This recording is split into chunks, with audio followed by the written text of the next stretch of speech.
喂，测试测试，系统123，123。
Hello, Jingwei.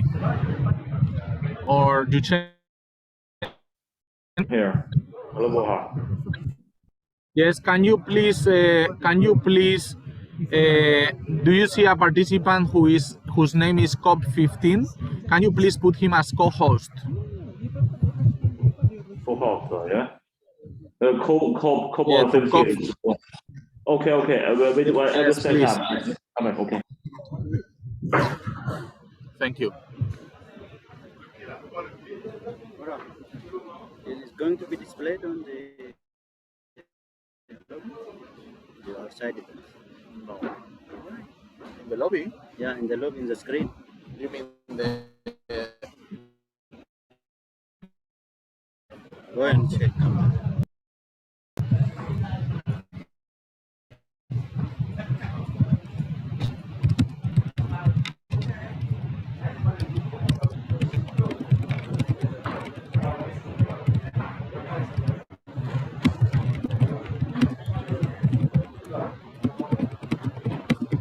You can use this for your presentation because you have okay? good internet here. Okay.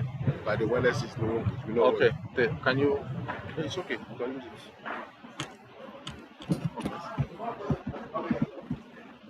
Everything's okay here. Okay.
Hello, Yuchen. Here. Boha, Can you Boha. put me as co-host also here in this INBAR COP15 team? Hello. Yes, where are? 你把我的打开吧，摄像头。 Why I cannot hear?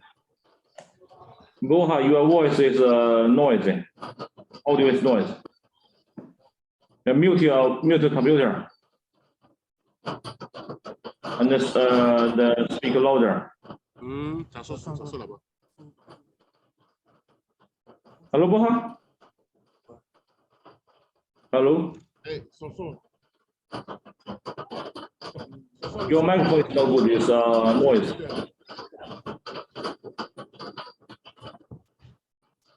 Okay, la donne son. Okay. Dans de, you can't hear her. This one is finished. Allez, pourquoi poser l'interprétation? I cannot hear him. You will hear. They will open the song. 啊，现在可以。 You cannot hear from your 麦克风 job. 不好。 Okay. Boha. Yuchen, I cannot hear you now, but please put me as co-host Okay. I'm co-host. in the INBAR COP15 team. Not in my laptop, huh?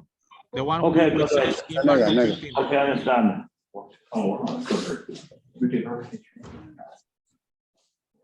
快点吧，开始了。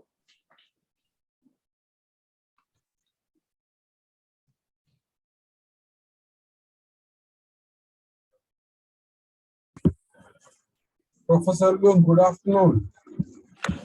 Hi. Good afternoon. Yeah.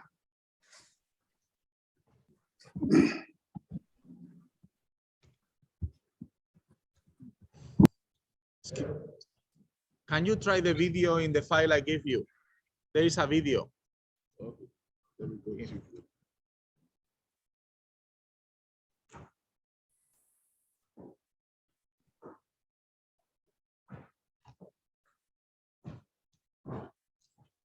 So I want to play this video. Let me show you.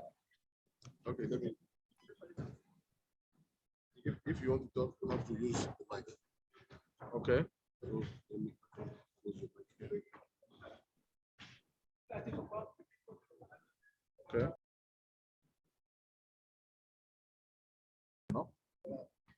Il a qu'à ouvrir les deux micros. Est-ce que je m'attends? Là, oui, c'est bon. Dans le micro.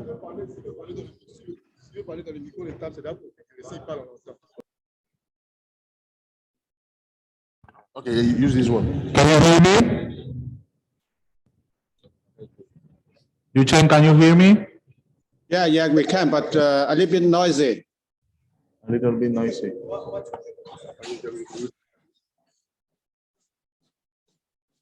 有点杂音。看那智能问题，刚说了。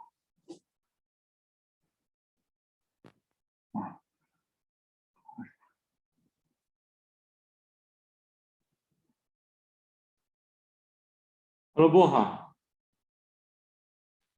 Please rejoin the meeting for the COP15 team. What did you say, Yuchen? What did you say? Your microphone is not good, so bad. Noise, Really noisy. big noise. It's very now. Yeah. Now it's okay. So Far from the microphone. Okay. I'll keep it far. No problem. Okay. Hello.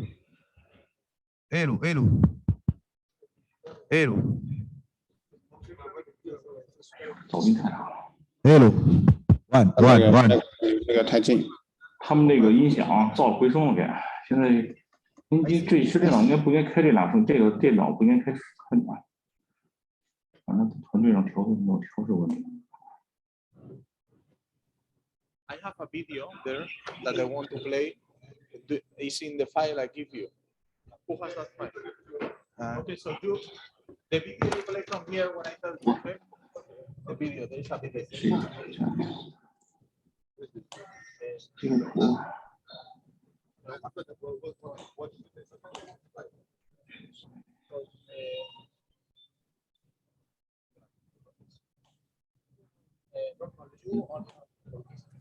这我截图把文章。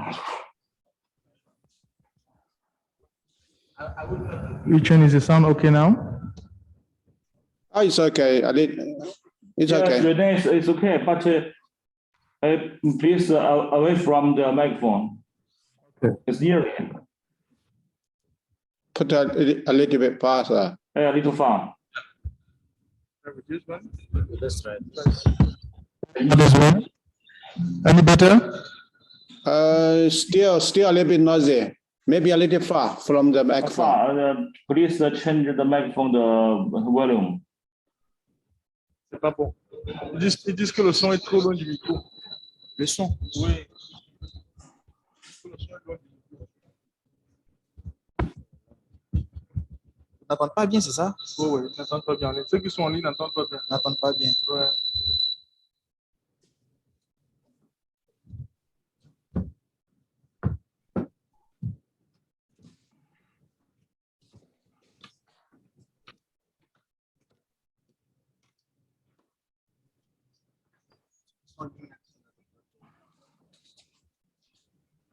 I have one more.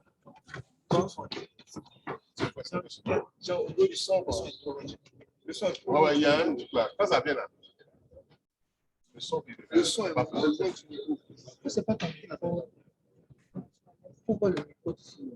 Ouais, c'est ici. Ouais, c'est ici. Non, mais en fait, ça dépend aussi. C'est le flux qui est capté sur le micro des tables qui passe ici. Voilà. Donc, ça, c'est le flux des gens. Pour est-ce que les micros sont collés.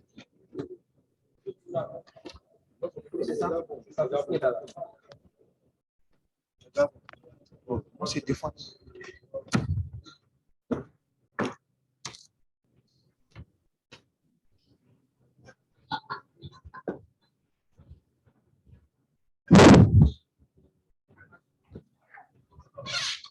不是咱们那边调色是什么录音太大了。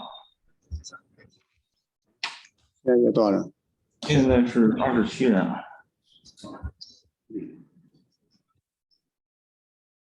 声音他们不太好，那边调的。他们在哪边儿？还在韩国？没有，在科特迪瓦非洲呢。哦。他现在是早上8点钟。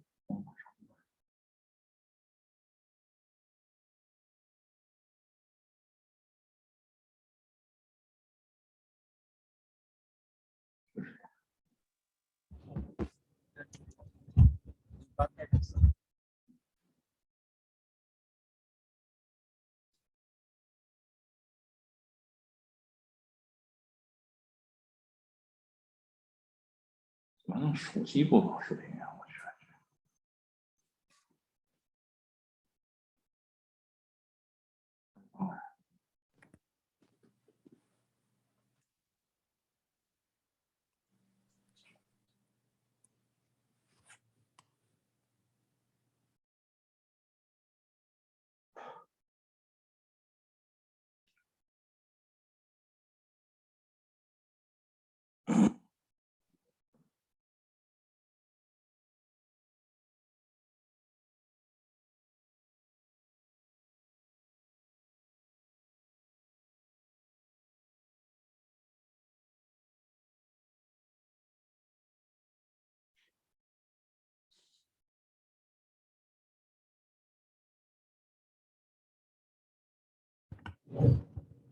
Okay.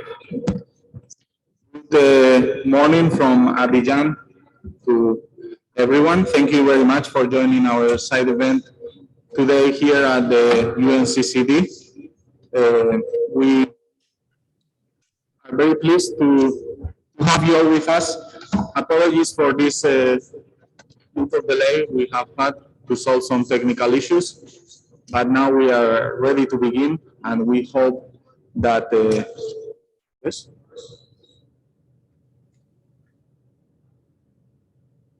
What's the issue?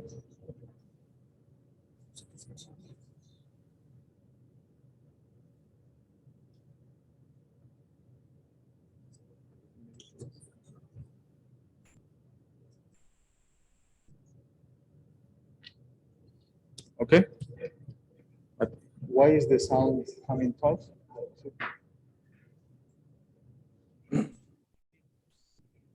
Okay, can you all hear me well?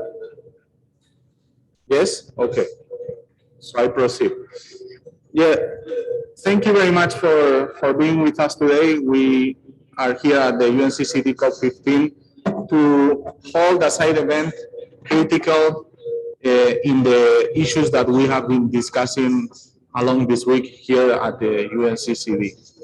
Today's topic will be about bamboo for ecosystems restoration and green growth. As you all know, INBAR is supporting the UN Decade for Ecosystem Restoration 2021-2030, and we have making a lot of efforts to align with the objectives of COP15 to showcase the potential of bamboo for ecosystem restoration and green growth.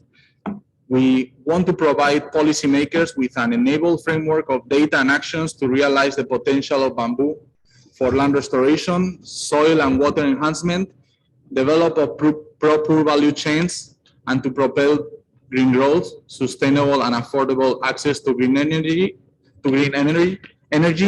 as well as development of new policies that enforce all the efforts that we have been discussing here.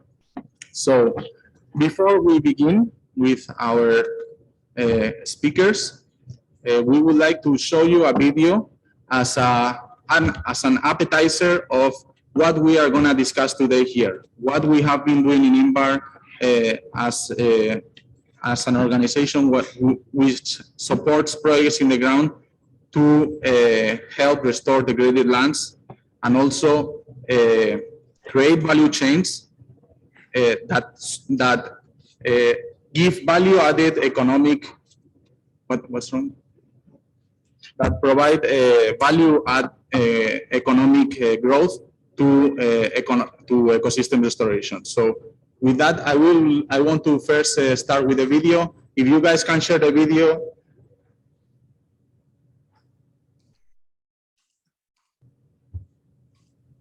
Guys, please share the video. Thank you.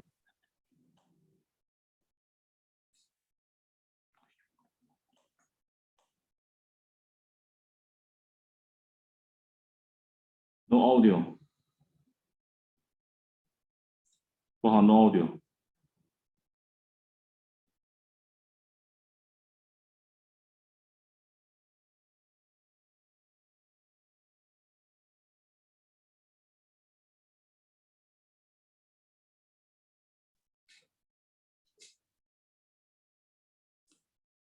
Let me see. 不好 it's no audio. 不好 No sound. no sound.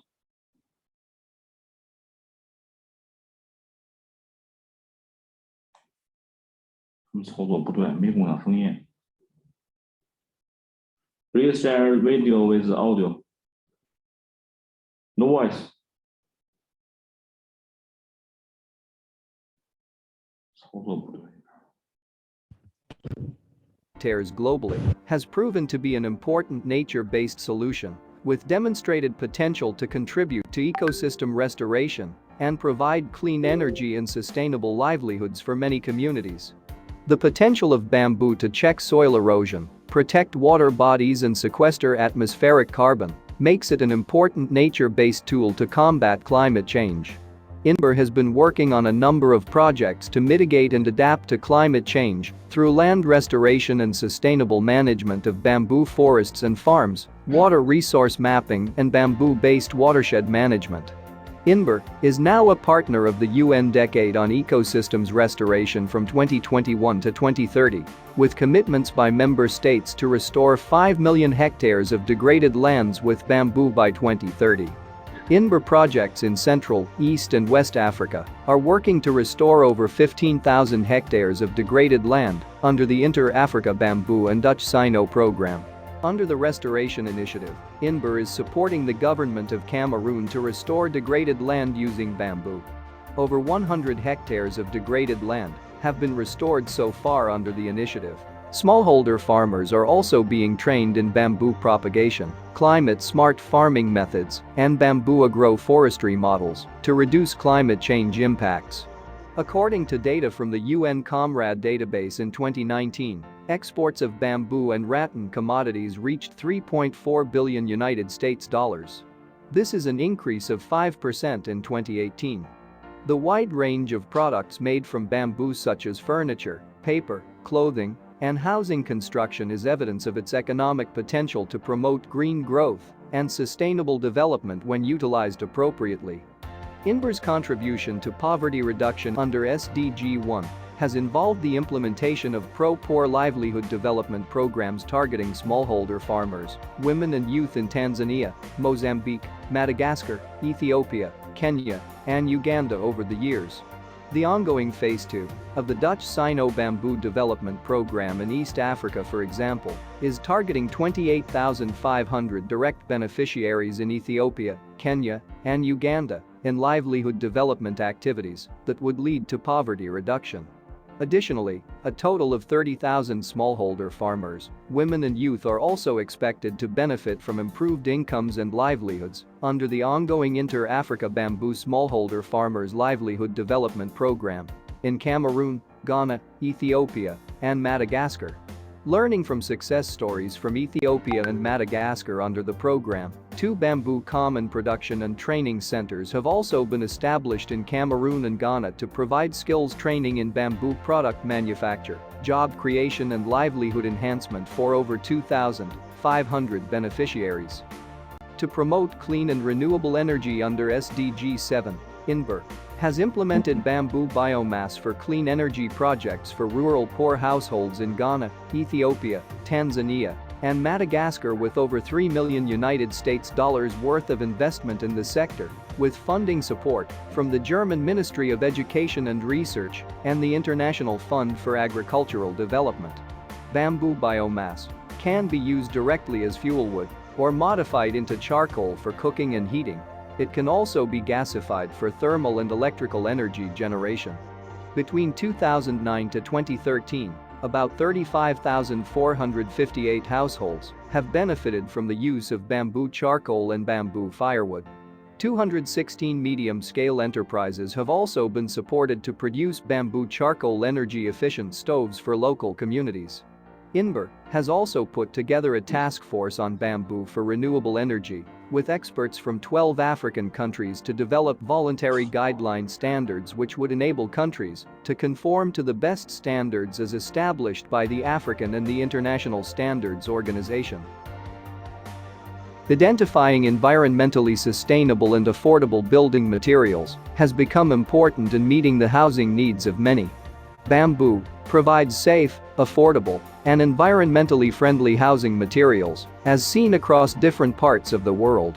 Contributing to sustainable cities and communities under SDG 11, INBAR has implemented projects to promote bamboo-friendly housing by developing and marketing panel-based housing systems, bioclimatic and disaster-resilient bamboo housing technologies in Madagascar, Ethiopia, Kenya, and Uganda with support from partners such as the International Development Research Center. INBAR's task force on bamboo construction through its South-South Knowledge Transfer Protocol is working to integrate bamboo into strategic housing and infrastructure plans as a means of providing affordable housing to bridge the rising housing deficit. Sustainable consumption of the world's natural resources is at the heart of the Sustainable Development Goal 12. Bamboo has proven as an excellent renewable resource with thousands of documented uses that can substitute materials with high carbon emissions and reduce pressures on forest resources. Therefore, degraded land restoration activities using bamboo may not only be helping reverse desertification or combating climate change, but also serving as a sustainable natural resource material for green growth and economic empowerment for many people and communities.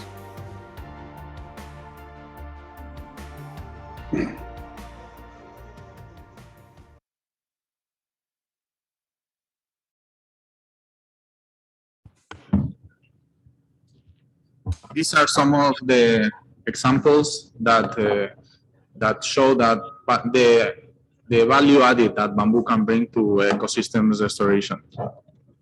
I hope along today you will witness and you will hear from our speakers more examples that will be eye-opening for all of you here with us today. With that, I want to give the floor to the Deputy Director General of the International Bamboo and Rattan Organization, Professor Lu Wenming, to give us his keynote remarks. Professor Lu, you have the floor. Excellencies, distinguished delegates, ladies and gentlemen. It's a great honor and pleasure for me to deliver the keynote remarks at this important INBAR side event, Bamboo for Ecosystem Restoration and Green Growth, at the 15th Conference of the Party of the United Nations Convention to Combat Desertification. INBAR is an intergovernmental organization with its secretariat in Beijing of China. It has 48 member states, mainly from the Global South, and with permanent observer status at the United Nations General Assembly and the 3 Rio conventions, including CCD. INBAR is a partner of the United Nations Decade on Ecosystems Restoration from 2021 to 2030, joining efforts with UNEP, FAO, and other international organizations to restore forests and landscapes. Ladies and gentlemen, bamboo is an integral part of the forest, culture, livelihoods of over 1 billion people worldwide. It grows in an estimated area of over 35 million hectares across some of the most biodiverse and carbon-rich areas of the tropics and subtropics in the Africa, Asia Pacific, and the Americas. In addition, bamboo is a versatile plant with thousands of uses and applications, and its internal production and consumption is valued at about $69 billion in 2019, with an international trade of over $3 billion. This giant woody grass has 1,642 species and is one of the fastest growing species. It can be effectively used to restore forests, degraded landscapes, and ecosystems. The advantage of bamboo is its livelihood environmental nexus. Bamboo is a food, feed, and fodder. It provides a sustainable raw material sources of diverse value addition ranging from timber, energy, fiber, construction materials, lifestyle products, composites, health, medicine, and cosmetics. Bamboo is proved to its high carbon sequestration capacity and provides a wide range of ecosystem services, notably soil erosion control, water recharge, wildlife habitat, and diverse products range from and enterprises at different scales. Bamboo can be a nature-based solution for many development challenges. Bamboo is indeed a low-carbon alternative to emission-intensive materials such as plastics, PVC, steel, hardwood, and concrete, as well as making an important contribution to green large new infrastructure projects like the Belt and Road Initiative. In the African context, as you will hear today, bamboo offers also an opportunity to restore pressure on wood forest resources as a suitable bioenergy, timber alternative, feeder, and fodder, hence preventing deforestation and forest degradation and at the same time restore degraded land. Bamboo can be suitably used for large-scale employment at rural and urban areas, additional income, and overall green and circular economy. Overall, bamboo can be a potential resources to achieve AFR 100 and Bond Challenges targets. Excellency, INBAR's program and projects across the past 2 decades demonstrate that the triple bottom line benefits can be possible with bamboo and rattan. Bamboo and rattan subsector provides millions of green jobs and brought rural people out of poverty. In this regard, it is important to mention that INBAR member states have committed to restore 5.7 million hectares of degraded land with bamboo by 2030 as a contribution to the Bond Challenge. I can assure that we will continue working tirelessly to support our member states to meet this commitment. Excellencies, I would like to reiterate that bamboo at Rattan has enormous potential to contribute forest and landscape restoration. And I hope by the end of today, you are also convinced of this capacity to improve the health and well-being of the people and the planet. Thank you, and I wish all the very best. Thank you.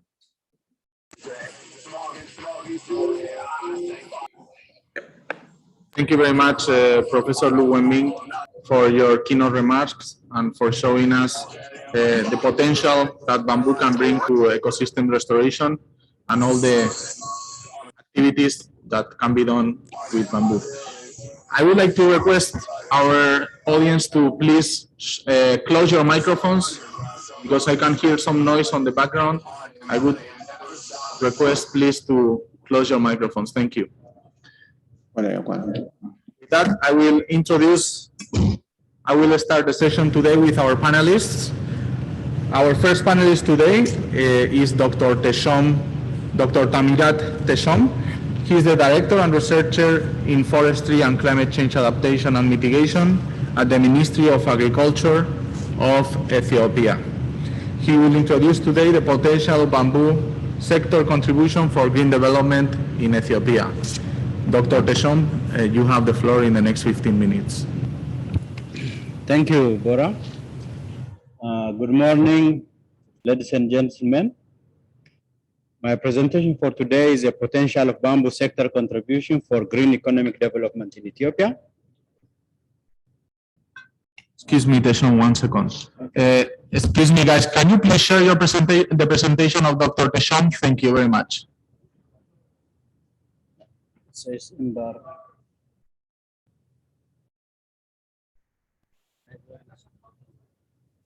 Okay, now it's showing. Teshom, now it's showing in the screen. Okay. No problem. And when Dr. Teshom tells you to pass the slides, please support him. Thank you. Thank you once again. My presentation is on the potential of bamboo sector contribution for green economic development in Ethiopia. Next slide, please. This is the outline in brief.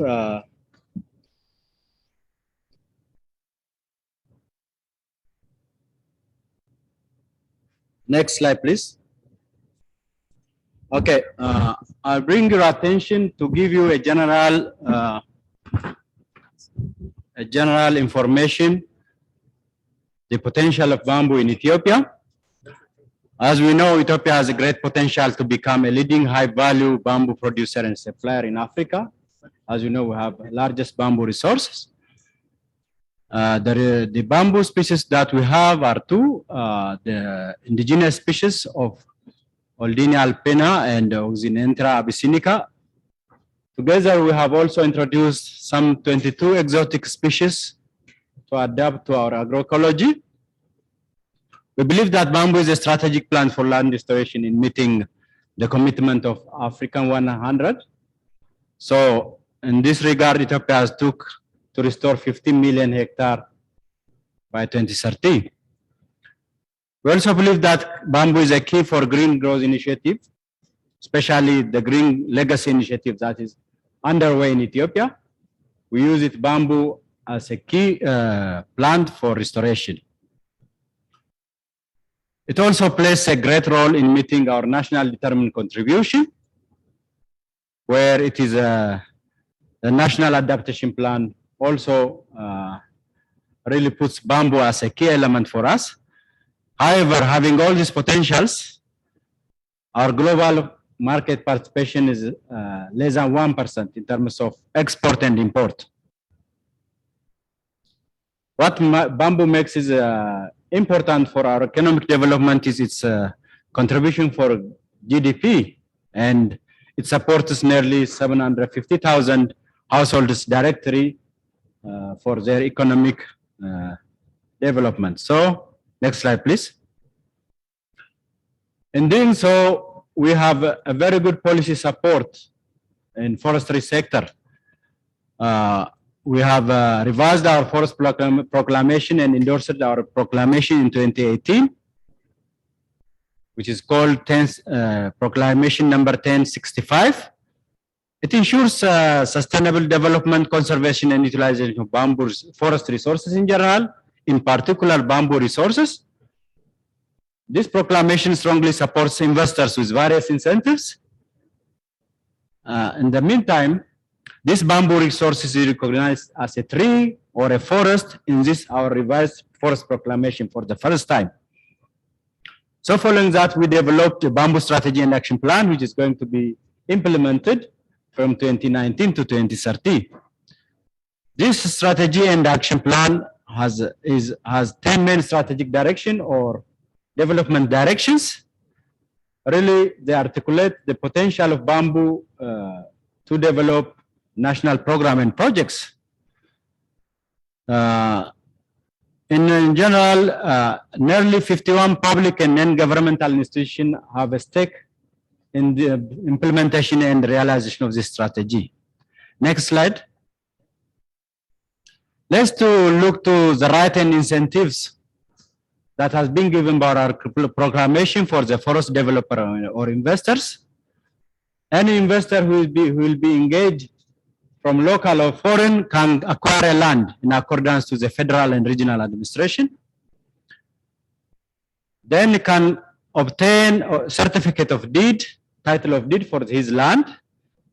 The proclamation also allows local and foreign to sell their product to local and foreign markets after they develop the bamboo forest. They can get free professional support from the government, how to develop, conserve, and utilize and trade it. The other right is the transfer of the possession. If you develop a bamboo forest, you will have a right to transfer your possession to your families or others. You can also benefit from the carbon credit sale or a custom service. If you develop a bamboo forest in Ethiopia, you can, in the future, you can get a loan from forest fund, which is going to be established in the future. Or you can also get loan from the private bank.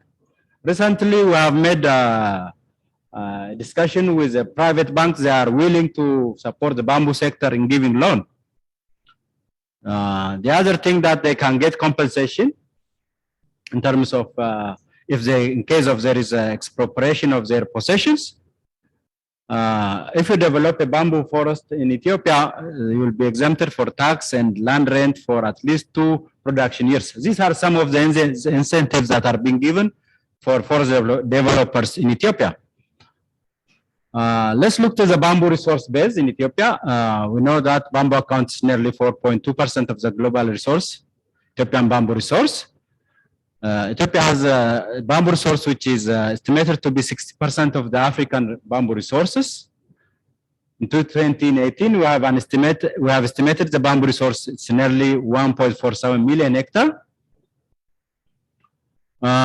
It still covers 8.3% of the country's total forest area. Imagine how bamboo has a great importance to development forestry.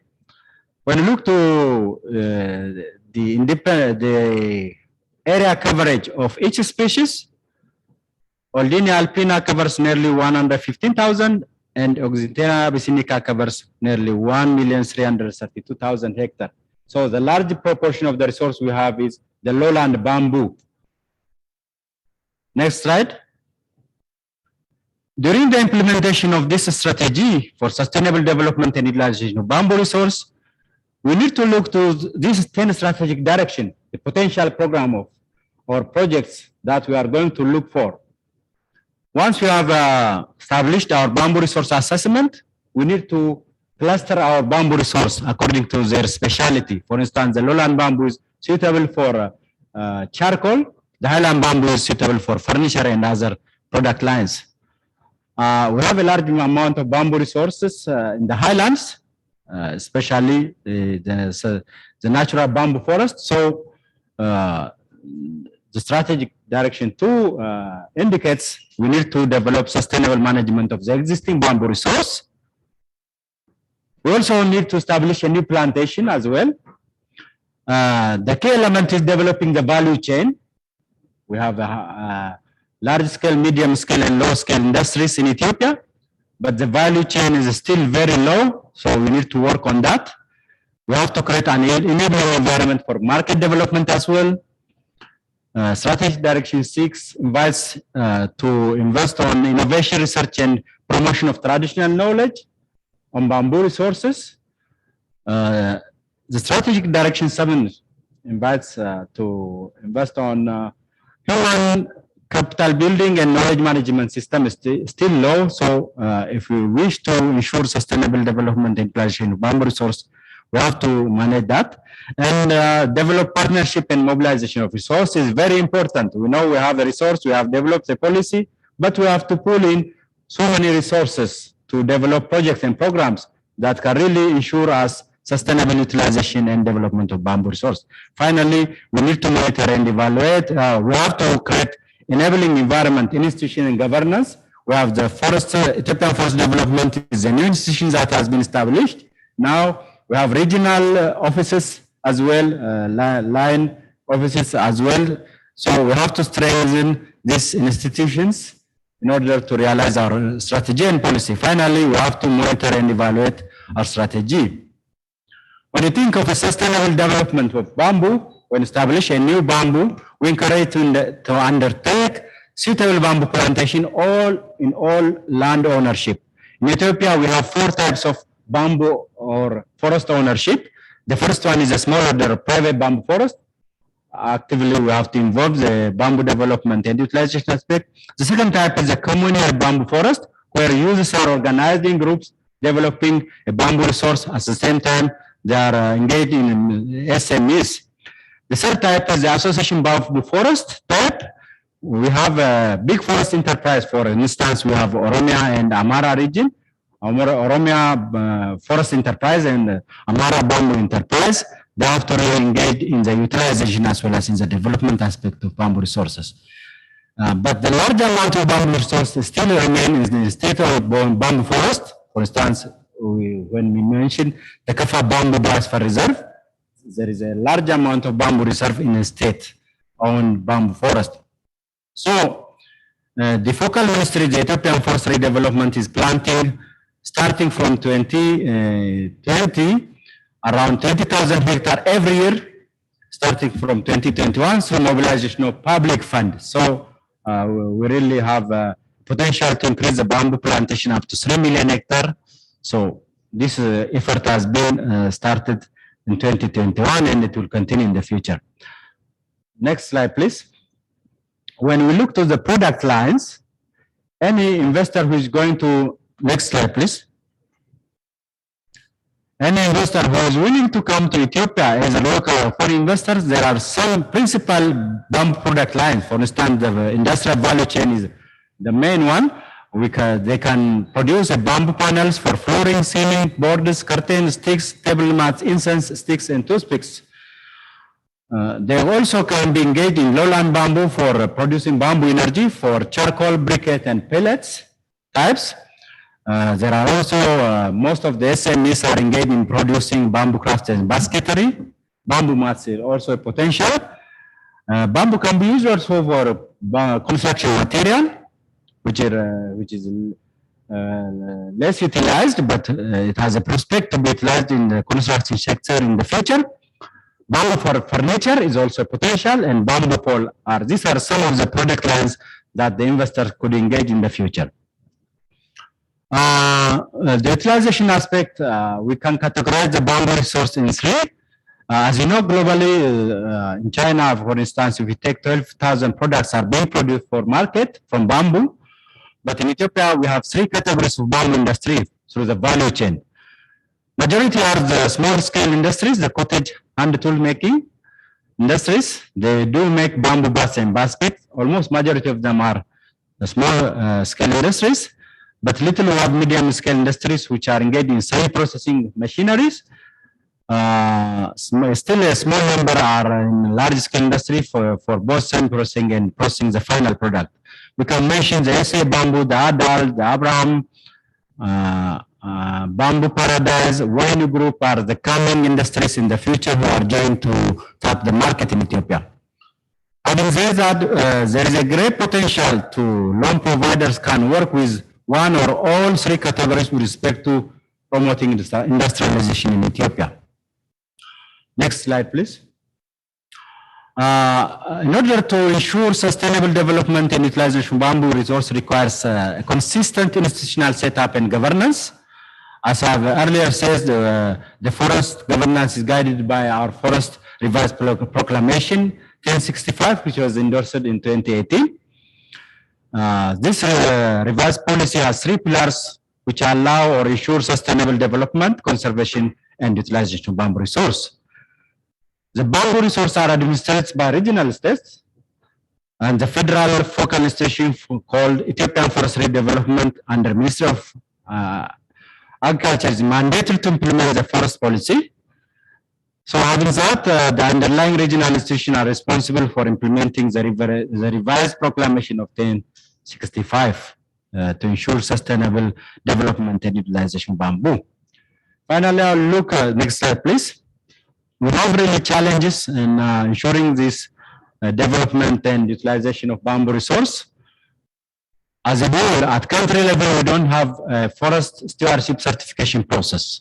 This is really important to enter to the European or any market. You need to have the forest stewardship certification. It is so we need to have to develop that, and we lack a national standard for a stewardship certification. We need to develop a national standard which can be used by any certifiers which are going to certify our forest. Still, we don't have a low level of awareness for certification and chain of custody of bamboo forest and other forest types. We still have a poor coordination among responsible institutions like Ministry of Agriculture, Industry of Minister, Investment Agency. So we have to strengthen our cooperation, low-level investment in forest sector because of the gestation period, and people do not prefer to be engaged in forest sector, but we have to encourage this, especially the new forest proclamation invites, the incentive invites the forest investor to be in bamboo sector. So the other challenge that we have is a low level of loan system of bamboo sector investment.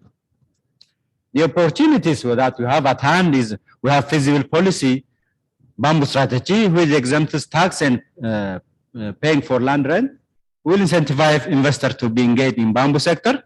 We have a prospect of establishment of forest fund from royalty fee payment. We are going to establish in the future the forest fund that investor can access this fund easily in the future. This is one of the prospects. The availability of large bamboo resource base is also an opportunity to engage in sustainable development of bamboo resource. Wider opportunity of local and foreign markets. We have either we can regionally or locally. We have a large market potential, existence of cheap labor and suitable land, existence of good incentive for investor for forestry investment. The great opportunity that we have is a China-African Bamboo Training Center, which is coming to be realized very soon, which is a very good memory for us. So this is also the other potential. Finally, I will come to the way forward. We need to introduce rattan species. We don't have rattan species in Ethiopia for sustainable development and enhance the utilization. We only have bamboo resources, so we have to introduce this rattan species in the future in Ethiopia. We need to establish bamboo industrial park in collaboration with Ethiopian Investment Commission. We also wish to enhance the loan mechanism of bamboo industry investment in collaboration with private bank. We need to negotiate with private bank to give loan to the private sector. We need also to push the forward effort of decision makers to finalization of China-African Bamboo Training Center is going to be established in 6 hectares in Addis Ababa. So this is also the we have to finalize very soon the process. Finally, we have to work strongly to establish the forest fund by making a legal framework and the law, and enhance certification of bamboo forest, increase the bamboo product standard so that we can enter to the global regional market and ensure sustainable utilization of bamboo resources in the future. Thank you for your attention. This is my presentation. Thank you.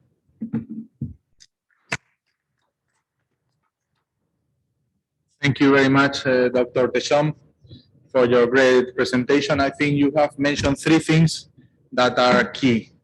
One of them is the strategy and action plan, which is one of the key tools to enable the environment of the bamboo sector. That is absolutely essential. The second thing that you have mentioned is certification. That is something that in many member states we are also trying to work to with certifying bodies to have more to do more work on that. But it is of course it is always a difficult area in the bamboo sector. And the third thing that I think is also essential is investments. You have mentioned the China-Africa Bamboo Center in Ethiopia, which will be indeed a great opportunity for the bamboo sector, not only in Ethiopia, but in the whole East African region. So thank you very much for your presentation. I will go to our next speaker today, who is the Director of Global Programs of INBAR, Mr. Jajaraman Durai. He is joining us online from India, but he is based in China, in INBAR headquarters. And he will be today talking about community-based land restoration with bamboo. And he will share with us experiences and lessons learned in the field. Durai, you have the floor in the next 15 minutes. Thank you. Thank you, Borja. Please confirm, can you hear me? Yes, Durai, we can hear you and we can see your screen. Great, sir. So, good morning to the participants in Abidjan, and good afternoon and good evening for the other participants in Asia and in other continents. I'm glad to see many friends who present in Abidjan, also online. So my presentation is on the community-based experiences of developing bamboo restoration aspects. As you know, the degradation of the forests, croplands, the rangelands threaten livelihood, well-being, food, water, energy security, and resilience of millions of the people around the world. And over 2 billion people, over 2 billion hectares of land are affected by land degradation, and because of that, the soil fertility, the biodiversity, the carbon stock is largely diminished, and more than 1 billion people live in degraded lands. This is the broad picture.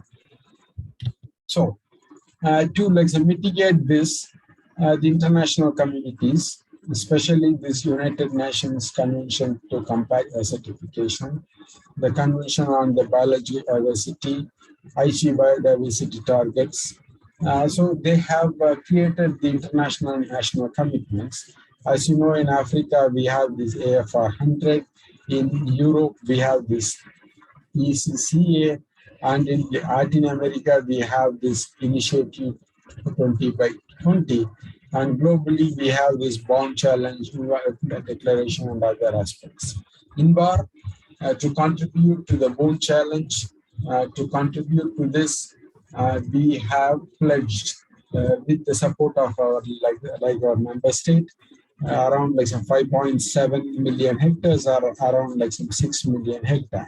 To be planted by 2020, which my friend Borja have indicated in his speech. To provide a general overview, we have 1,642 species of bamboo. 35 million hectares of bamboo is found, but the size and the volume of the bamboo will be twice the current estimate, because only few countries have reported it, and billions of people depend upon bamboo by growing, by value adding, and by consuming as well. Around $70 billion of internal production and consumption, and 3.5 billion of international trade annually through bamboo only. Why bamboo is good for landscape like restoration? The landscape restoration from like many international organizations like a perspective is not only to like restore, it is to provide the entire like some comprehensive services in addition to like restoration, which includes the food security, energy security, improve like resilience, improve like biodiversity, jobs, income for like some people contributing to gender, preservation of the community and culture, and like some moreover the ecosystem services. So if you see this aspect, our like the bamboo can contribute to all of them. That is why like the bamboo is like very important for landscape restoration. I want to reiterate the point which our director, deputy director general indicated about land livelihood, the environmental access. Bamboo can provide jobs, bamboo can provide income, bamboo can provide employment, income, money, and at the same time it is important for the environment, be it climate change, be it soil and water, be it biodiversity, be it like food, shelter for like animals and so on. Bamboo is, as I indicated just now, it is good for biodiversity, it is like good for like sustainability. It is tree, it is a grass. You can, so it produces shoot annually, so you can harvest it annually, and it provides the value addition like some possibility. If you selectively harvest it, the underground rhizome, the culm, the branches, the leaves are intact, which is providing this ecosystem services. It is like a pioneer species. It can grow in like some poorest of like some poor soil, and it can grow in the rich soil as well. It is drought, flood, and like fire tolerant.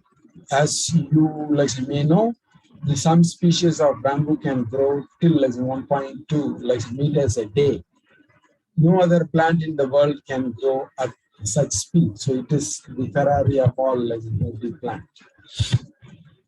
The key areas where INBAR intervene is we support our member states through projects in demonstrating technologies like some models for setting up nurseries for producing quality planting material. Plantation for like regreening, the sustainable management, harvesting, value chain to increase uptake. So it means INBAR projects and activities like mostly covers the entire value chain, starting from the planting material production, choosing the species, the site species selection, developing models for plantation, developing models for the sustainable management and harvesting, and the value addition, so that we cover the entire spectrum. In nurseries particularly, we support the governments. For example, in the previous presentation, Somi spoke about the government of Ethiopia's plan to increase the planting material. INBAR, we work with the government of Ethiopia in a particular case to support them to set up the government nurseries, support the women private nurseries, NGO association nurseries, individual farmer nurseries, support the universities and like research agencies. So we work on this whole spectrum. For some countries, the plan, the intent is to set up the government plan, and in some countries the intent is to run the private nursery. So our nursery support covers the whole spectrum. Restoration or plantation through like bamboo, we can do like various methods of plantation or like restoration. We can do like millions of hectares through the large scale like reforestation, small half an hectare or like some quarter an hectare of like the communal woodland planting, smallholders agroforestry planting, planting as a shelter beds, planting as like a farm boundary, block planting in the farmland. So we promote all this kind of plantation like some model restoration stuff, and we do underdo like some research and provides the technical advice on how to get it done. And then the sustainable management and harvesting is another important area which we closely work. As we know that bamboo producers shoot every year. So it means the different poles in a clump is of different age, and it mandates harvesting of the old poles. If you don't harvest the old poles, the culms die, deteriorate, and it will go without any use. And it is also an hazard for the plantation. So sustainable management and harvesting the mature bamboo poles is like very important area which we advocate. All our like member state, like wherever we have projects. And then we train them, like in capacity build them, develop models on how to sustainably manage the forest, how to manage the bamboo intensely in farm, and so on. So I want to showcase few case studies of how bamboo has contributed to large-scale like restoration, and we can adapt it to our context. The first case is China. China, they have planted 3 million hectares of bamboo in the last like some 40 years. And like the majority of them in form of forest. Even though the planting is done in forest, the harvesting, the management is done by the communities and the private sector. And the majority of the bamboo planted belongs to like one species or a selective few species. The government provides incentives in the form of land tenure, the harvesting rights for the communities, association, planting rights, the loans, developing infrastructures like the roads, connectivities, and so on. And through that, in the past decade or in the past 3-4 decades, they could be able to increase 3 million hectares. And the bamboo industry now contributes to like some $36 billion economy internally, and it provides job for around 10 million people. I want you guys to notice on the below chart here. If you see, the natural bamboo is like some 61%. The bamboo outside the forest is only like some 40%. But if you see the private, means like if you see the managed bamboo is 86%. The unmanaged bamboo is only 14%. Though the bamboo grows like mostly in the forest, the private sector or the communities are the ones who are like managing it. That is why they could be able to generate like some more income, more jobs from like some bamboo. Another case is in India. We had set up this national bamboo mission through the government of India, like some funding. The government supported the whole value chains, including like some setting up nurseries, plantations, and in the past 10 years or so, if I'm not wrong, 500,000 hectares of plantation has been done. There has been effort to increase the productivity of the bamboo in the forest, which is too low, which is about like 1 ton per hectare, and the intensity is to increase more. And if you see the land tenure, the ownership, 80% of the bamboo are inside the forest, which is not like some managed. There are 10 important like some commercial species, incentives, and like some subsidy is being like provided because we have like some multiple bamboo species.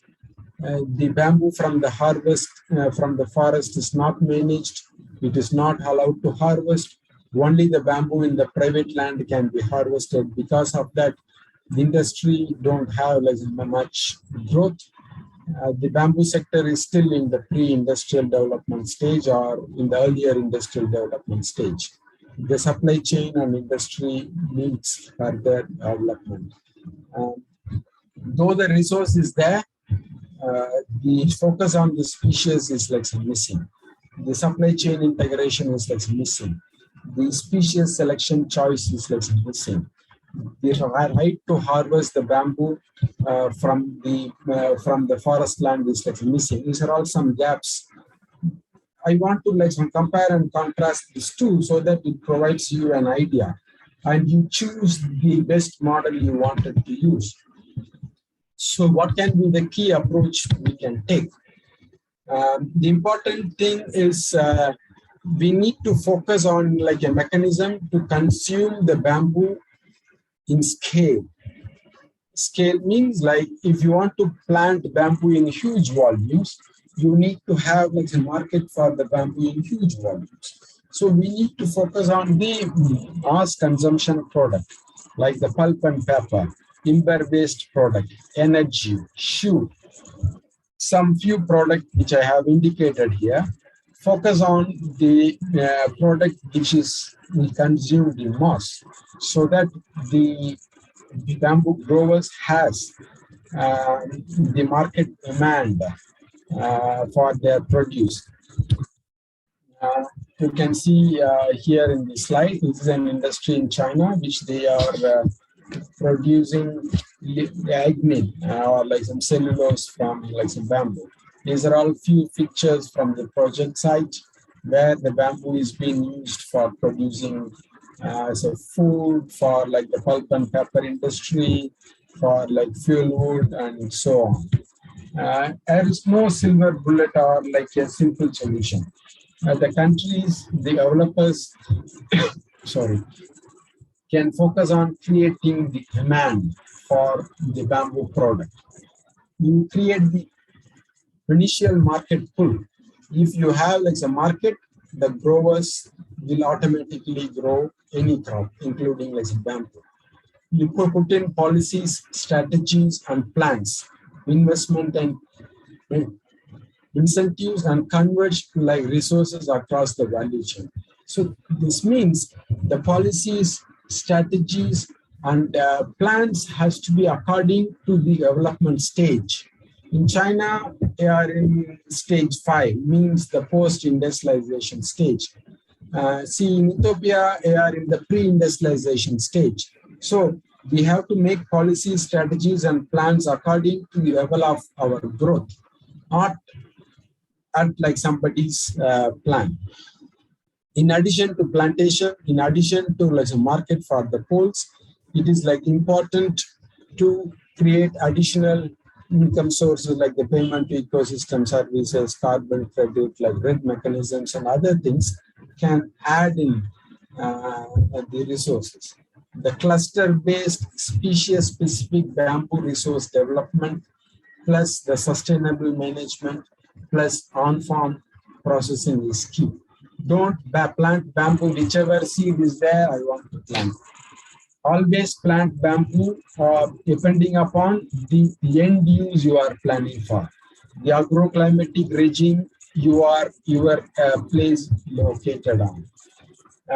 Develop the demonstration model in successful enterprises in like focused cluster. This means don't spread the bamboo development initiatives across the country in day one. Develop like few models in few clusters. Once this like a model becomes successful, the scaling up, scaling out, like replication can happen on its own or with like very minimal efforts in the process. Optimize the product structures. It means if you see in countries like Ethiopia or in countries like India or in countries like say the countries outside China, if the biomass utilization of like bamboo is too low. It means you use 100 kilogram of bamboo to produce like 15 kilograms of like stick. It means 70 to 80% of the biomass is gone into like waste.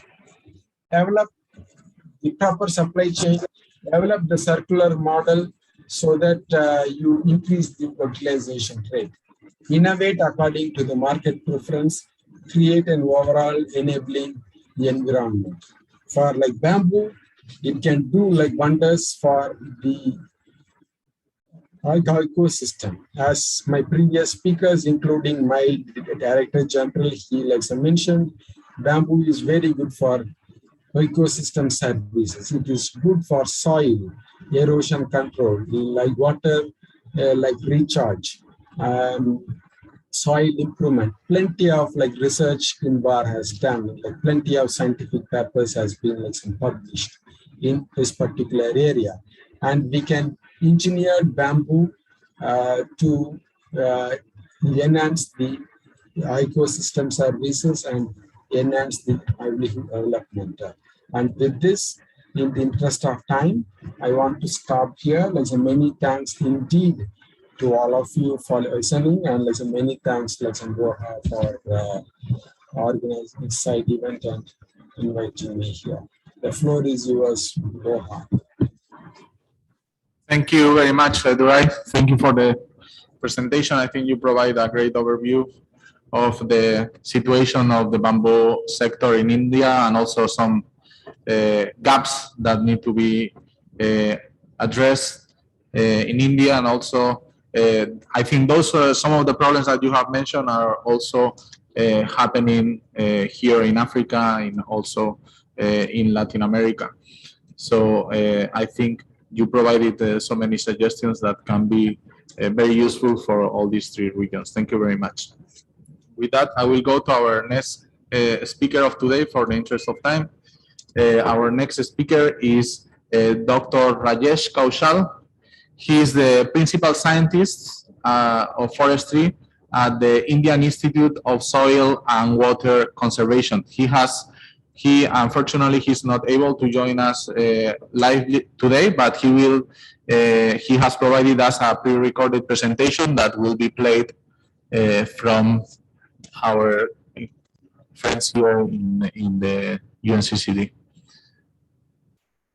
Yes, this you have to. There is the audio included, so please play. Thank you. Today I'll be speaking on the topic bamboo for restoration of degraded lands, and I'll be talking particularly. Can you make it louder?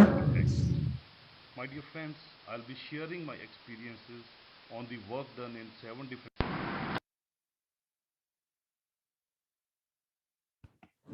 It's not loud enough.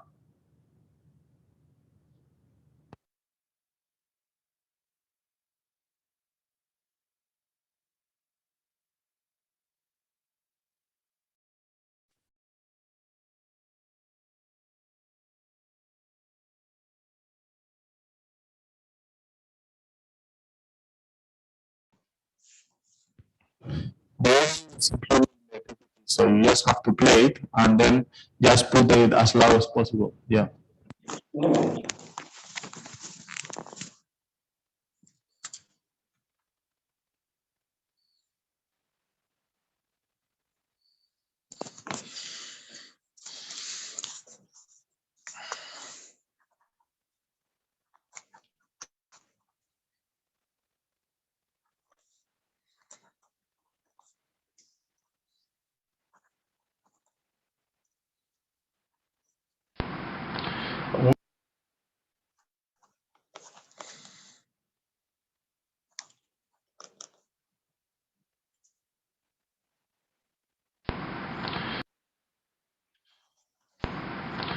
We are ICR, Indian Institute of Soil and Water Conservation. We are located in the Himalayan foothills in Dehradun. We have pan-India presence and working in 8 different centers in different agroclimatic regions of the country. We are working with the vision of conservation and management of soil and water resources of the country. Our mission is mainly to develop sustainable technologies for controlling land degradation and enhancing productivity.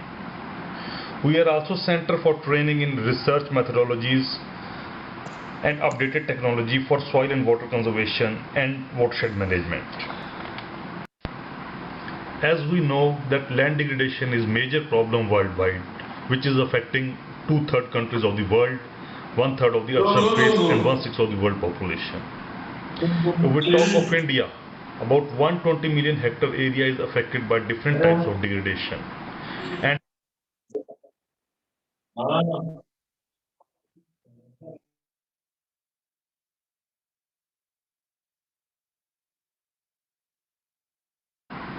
as we know that land degradation is a major problem worldwide, which is affecting 2/3 countries of the world, 1/3 of the earth's surface, and 1/6 of the world population.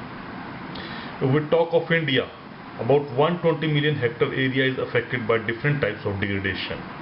And out of this, 79% is accounted by water and wind erosion. About 20% of the degradation is caused by chemical and 1% by the physical degradation. The revised soil erosion budget further revealed that gross erosion rate of the country is 15.6 ton per hectare per year, which is seriously affecting river basins and reservoirs of the country. There are many important features of bamboos that make them ideal choice for rehabilitation of degraded lands. Its fast growth rate, annual column production, and ability to improve soil properties help in meeting many sustainable development goals. Bamboos also contribute in meeting many national and international goals like Bonn Challenge and Paris Agreement, to which INBAR and member countries are signatory. Despite of huge benefits, the adoption of bamboo in the country is not very encouraging, which is mainly attributed to lack of data on different bamboo species. Keeping above in view, Indian Institute of Soil and Water Conservation initiated research in collaboration with INBAR and State Forest Department. So far the results have been very encouraging, which I will be sharing with you in the next slides. Bamboos, due to large and evergreen canopy, intercept the rainfall more efficiently and helps in preventing soil erosion. Our research trials reveal that interception losses in different bamboo species range from 23 to 34%, with average value of 27%, which is much higher as compared to any broadleaf or conifer tree species.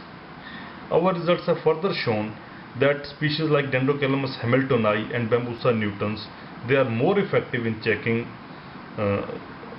interception losses and ultimately contributing to checking soil erosion.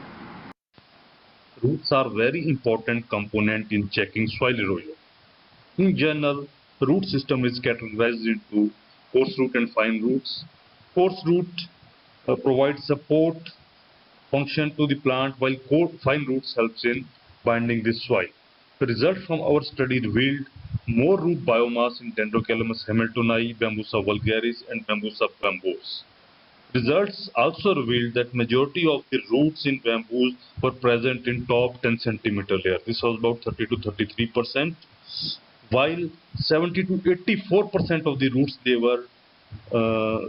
were in top 30 centimeter soil layer, which indicates their role in checking splash and sheet erosion. Also, it was observed that in case of Dendrocalamus hamiltoni, maximum contribution of about 80% was through fine roots, which indicate better efficiency of this species in checking soil erosion. Higher coarse root biomass in case of Strictus and Bambusa bamboos indicates that the species can be taken for stabilization of slopes in conjunction with the deep-rooted trees. Not only canopy, but litter in bamboo also plays a major role in checking land degradation. Our study revealed that litter fall in different bamboo species range from 8 to 12 megagram per hectare per year, which is much higher as compared to the tree species. Further, slow decomposition rate of litter in bamboo due to high silica contents make them good mulch material for soil moisture conservation and adding organic matter and nutrient into the soil. The mulch is also effective in checking runoff and soil loss. Hydrological studies in 7 different bamboo species in Himalayan foothills revealed significant variation in runoff and soil loss. Dendrocalamus hamiltoni, due to large canopy and efficient root system, was found most effective in preventing runoff and soil loss. In Bambusa balcua and Dendrocalamus hamiltoni, there was about 50% reduction in soil loss. Soil health improvement. Bamboos, due to addition of organic matter through leaf litter, dead branches, culm sheaths, fine roots, and other related biological processes, helps in improvement of soil health, which is evident in terms of improvement in soil physical, chemical, and biological properties.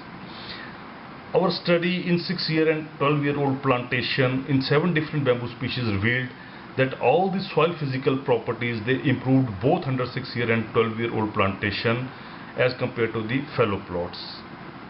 The roots and later on decomposition, they helps in secreting organic acids that help in binding the soil particle, which helps in increasing the aggregate stability and mean weight diameter, which is directly related to the soil erosion. Roots also create macropores by pushing the soil when grow or by creating the channel when dies. It helps in improving the permeability and hydraulic conductivity, which can lead to more groundwater recharge. Now, high silica rich litter on decomposition add organic matter and nutrients to the soil, which helps in improving soil chemical properties. However, these improvements are usually recorded on long-term basis, as evident from the present study, where not much improvement were recorded under 6-year-old plantation under 7 different bamboo species. It has also been observed that due to high potassium requirement, bamboo should be given additional potash if commercial crop has to be taken. Now from North India, I'll take you to the western part of the country, where gullies and ravine formation are major problem caused by soil erosion. And it is mainly due to the major river system, that is Yamuna River, Mahi River and Chambal River. In India, about 1.04 million hectare area is under ravine area, and cultivation of bamboo can be very effective for checking the land degradation in these areas.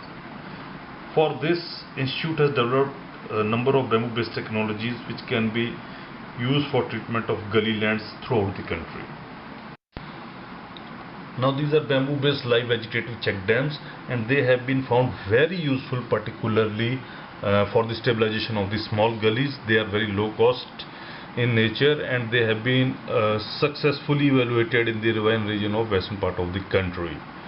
And usually while making the check dam, 2 rows of bamboos are grown at a close spacing of 2 into 2 meters in a staggered manner, and the distance between the 2 check dam, it is usually kept at 10 to 15 meters. And these check dams have been found very effective in absorbing more than 80% of the rainfall, and the runoff reduction and soil loss reduction has been achieved to a greater extent. Further, the benefit cost ratio of these check dams have been worked out to be 2, thereby making it profitable. And particularly in the area where low moisture is there, Dendrocalamus strictus and Bambusa bambos species, they are recommended. And the area where the bamboo plantation is difficult to establish, then offsets are considered as better choice for establishment of these live check dams. In high rainfall area, easy to root species like Bambusa vulgaris and Dendrocalamus hamiltoni can also be used as poles for making the check dam. Now this is bamboo based silviculture system, and this technology has been developed for the rehabilitation of ravine areas which are affected by the water erosion. This technology mainly involves growing of Sancharociliaris grass on the side slopes which are prone to soil erosion, and in the gully beds usually Dendrocalamus strictus species, it is grown in a staggered manner. And during the initial stages, when the bamboo plants they are young, at that time these interspaces they can be utilized for growing Sancharociliaris grass. And about 7 tons per hectare per year of green grass yield is obtained from the stabilized gully slopes, and during the initial year about 10 tons per hectare per year grass yield can be taken from the gully bed portion. And this system can yield 1000 bamboo poles after 7 years, and it has the capacity to absorb more than 80% of the rainfall. And the results further have revealed that the soil loss in this system is reduced to less than 1 ton per hectare per year from about 20 tons per hectare per year. And if you see the benefit cost ratio of the system, it is about 2.09, thereby indicating its profitability. And this technology has been successfully demonstrated in the degraded ravine lands in the western part of the country. Bamboo plantations supported by check dams. Now these bamboo plantations, they mainly aims for stabilizing the large gullies. And in this series of earthen check dams, they are constructed based on slope and runoff generated. And the earthen check dams, they are usually made from plastic cement bags. And then 3 rows of 3 bags are kept at the bottom, and 2 in the middle and 1 at the top. And on the top portion of these bags, soil is filled and the soil is also filled on the sides, and on this soil generally grass is grown to make it more or less a permanent kind of strip. And in between these dams, bamboo plantation usually at 4 into 4 meter is planted, and after some time this acts as a very good check dam for checking the runoff and soil erosion. And this system is capable of providing 3,000 poles per hectare with the net return of $1,233, and the benefit cost ratio is 1.96, again indicating its profitability. Hydrological behavior of all the three structures revealed that bamboo with earthen plug are most effective in checking runoff and soil loss. However, when cost factor is taken into account, bamboo as live check dam are more effective in checking the runoff and soil loss. Then coming to important issues. So first one is lack of awareness. Now, despite of huge potential of bamboo in land degradation, it has not been able to find the desired place in the land restoration program in the country, and this is mainly attributed to the lack of scientific data and evidences. Therefore, there is an urgent need to develop database on the restoration potential of important bamboo species. There is also an immediate need for the capacity building of the stakeholders. Then second is the development of bamboo-based models. Now, there is an immediate need to develop and standardize bamboo-based models based on appropriate species, spacing and management practices, which so far is in the lacking state. Then is utilization of degraded lands for bamboo plantations. Bamboo, due to large evergreen canopy, competes with agriculture crops and are not best choice for the arable land. Appropriate degraded lands therefore should be made available, whether under purview of revenue or forest department through lease to the interested farmers. There is also an urgent need to identify the hotspots for plantation of bamboo using new scientific tools and techniques. Then one of the important is payment for ecosystem services. So based on scientific data, it is established that bamboos in watershed provides many ecosystem services for which there is no incentives for the growers. Therefore, there is an immediate need to develop policy for providing direct incentives to the stakeholders who are involved in the bamboo plantation program. Then next is assessment of strength and life of the bamboo structures. So R&D efforts have led to the development of bamboo-based soil water conservation structures. These structures, however, need to be evaluated in terms of strength and life cycle in different agroclimatic zones, which so far is in lacking state. And lack of quality planting material. This is one of the very serious issue which restricts the adoption of bamboo-based models. For example, in India, Dendrocalamus strictus cover major chunk of area due to lack of availability of other species. Therefore, there is an immediate need to initiate program so that supply of other species can also be met out. Then is dissemination of bamboo-based restoration technologies. With extensive R&D efforts, few bamboo-based technologies have been developed by many institutes. These technologies, however, need to be disseminated to the different end users, for which collaboration is required between different agencies. So to conclude, we can say that land degradation is one of the major problems worldwide and need to be addressed at top priority. And bamboo is ideal choice for land restoration due to its characteristic features. If we go for the choice of the species, then Dendrocalamus strictus and bambusa bamboos can be the suitable choice for the areas with low rainfall. Further, it is recommended that in moisture deficit area or semi-arid areas, trenching can be used for enhancing bamboo productivity, then improving soil moisture regime and checking soil erosion.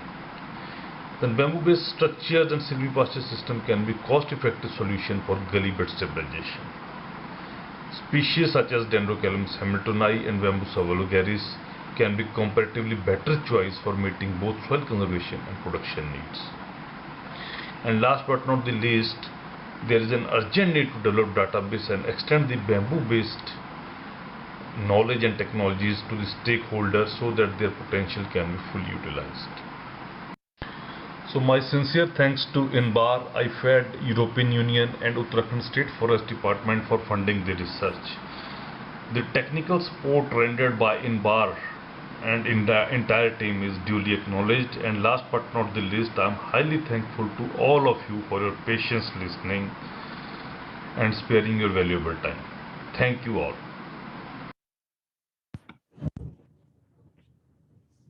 Thank you very much, Dr. Rajesh, for your presentation and for sending us all these inputs, despite not being able to be with us, but it's very useful.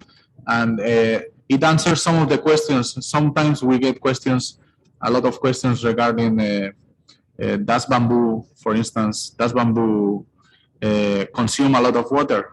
So you provided some answers that I think are important. The use of bamboo to regulate the water table to recharge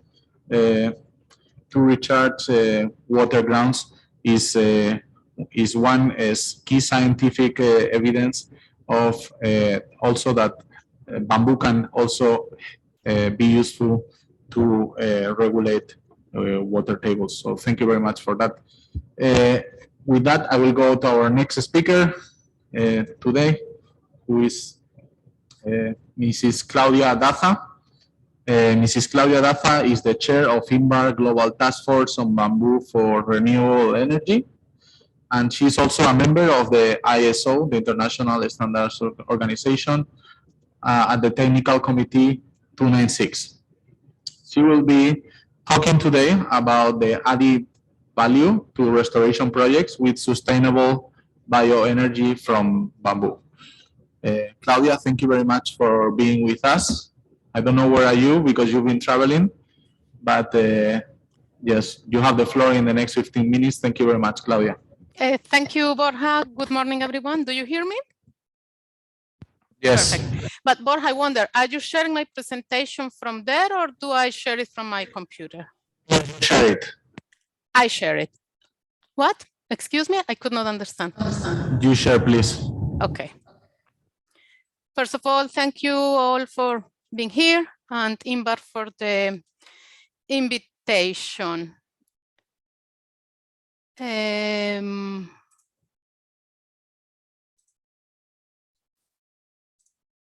Wait.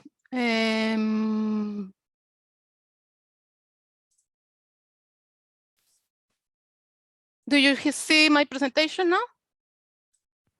Yes, but not full screen. If you want, we can share from here. Is it now, screen now? Yeah, yes, now it's good. Go ahead. Okay, but I have, do you see my notes? No, just full screen, right? Yes, just full screen. Okay, perfect. Can you please turn off your microphone because now I have a double. Okay. Okay. I'm here to talk about bioenergy and adding value to restoration projects and bamboo projects with bioenergy. First of all, why bioenergy? Bioenergy is really important to meet strict climate targets. And we know that, okay, bioenergy will increase or needs to increase the consumption of bioenergy over the coming decades. And the required bioenergy supply should at least double in the coming decades.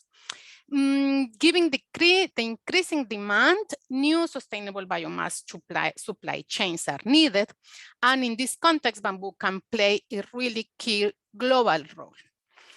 The large global trade of solid biofuel commodities, it's above 200 million tons per year, which mainly relates to solid biomass in the form of chips, pellets, and charcoal, which are mainly produced from wood.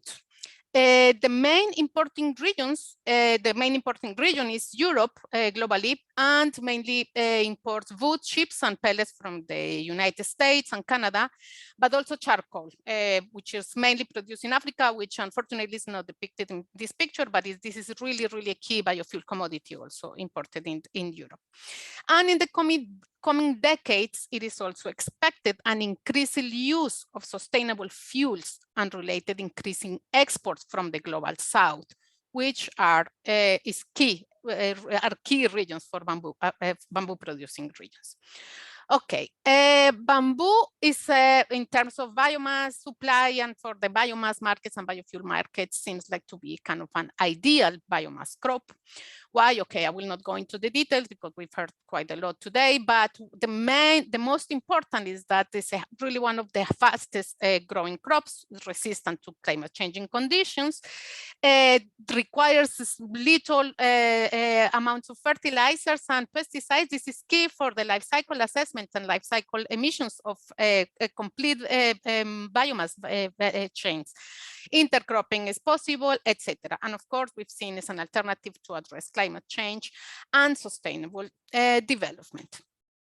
Now, we know the popularity and markets of bamboo products is increasing and has increased over the years, being China the major global export player, but other countries can also develop competitive value chains within traditional and emerging applications such as bioenergy.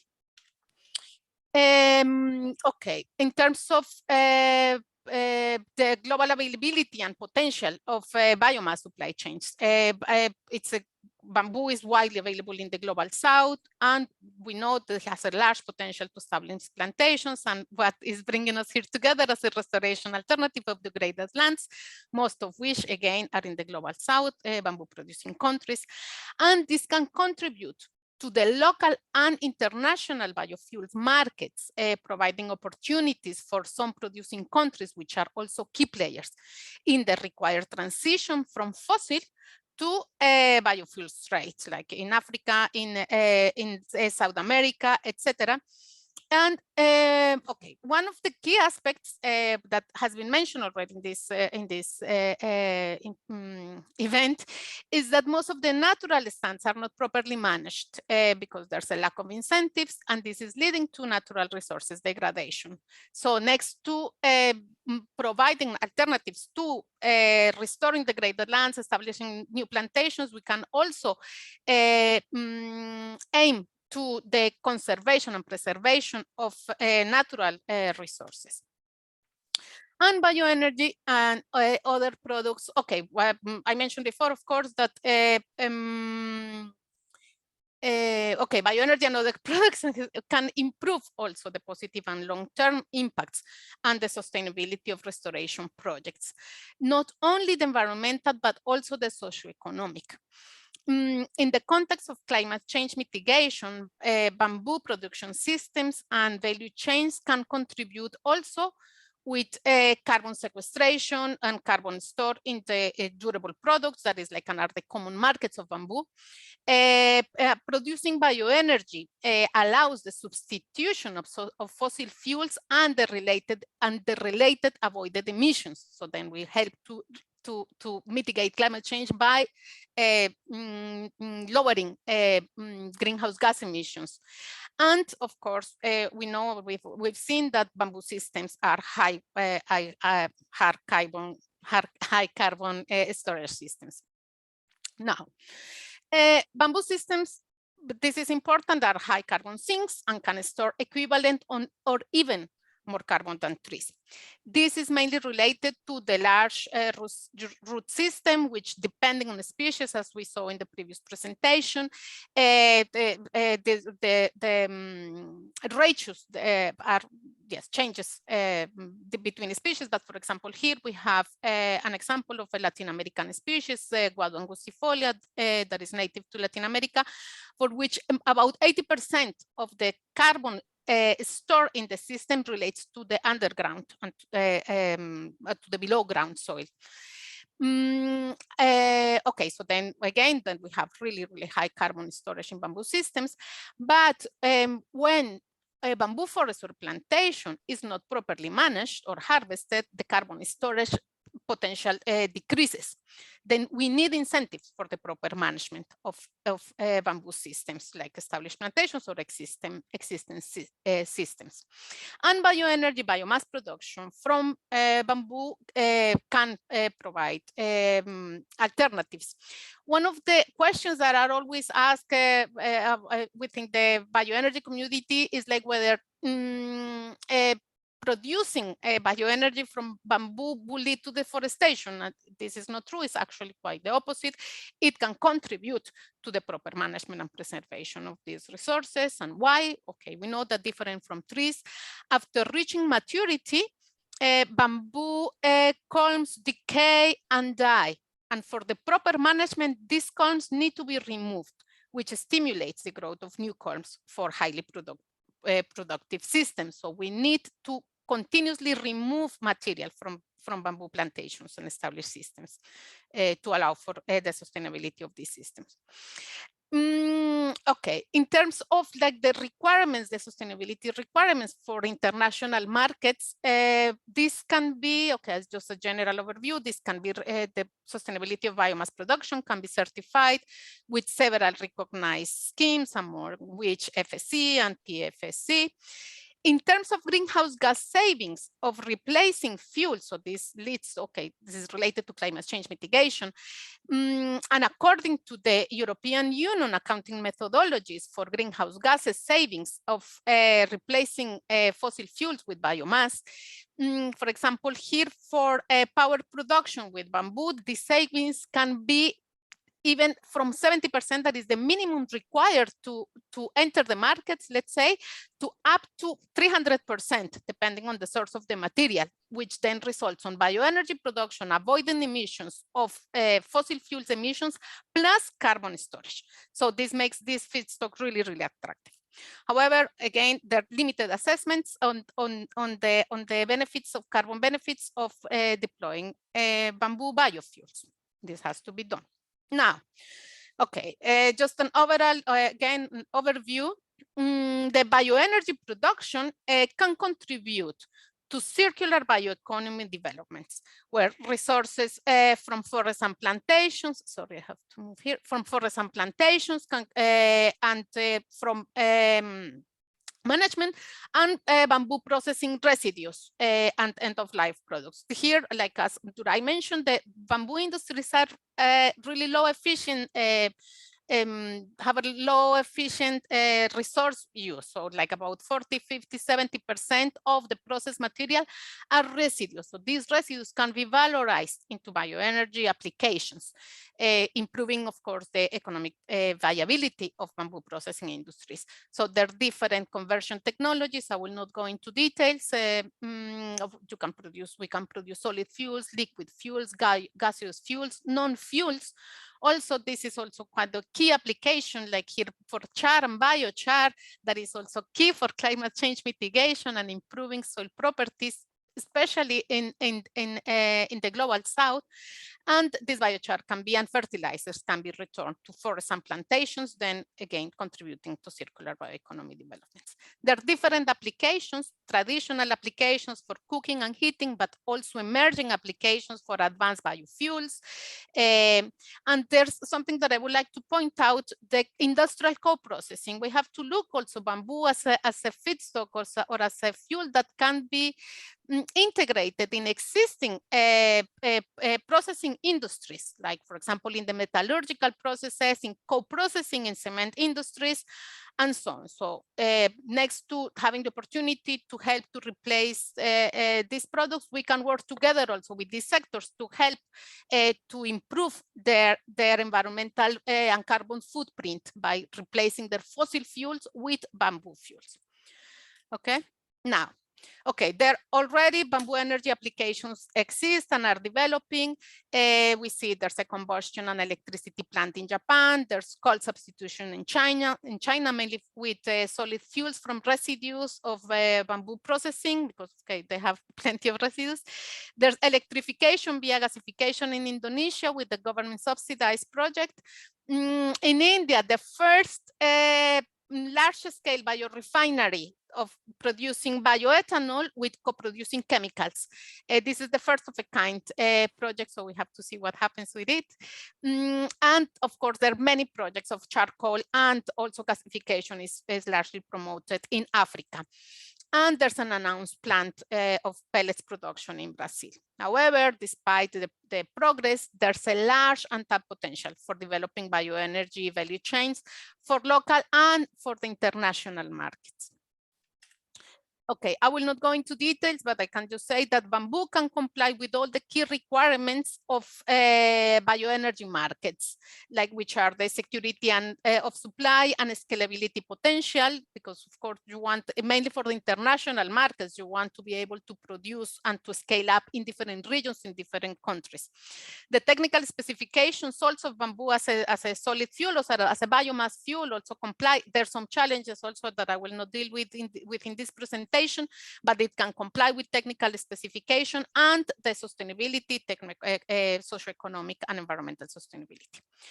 Maybe here one just to show like one of the key technical advantages of bamboo, Vodis bamboo, as compared to traditional or emerging alternative solid fuels or biomass, like the properties, the physical properties of bamboo are quite similar to those of wood, like different than, for example, like agricultural residues than that of straw and so on. So these are really relevant for logistics and cost, which are key for the economic viability of developing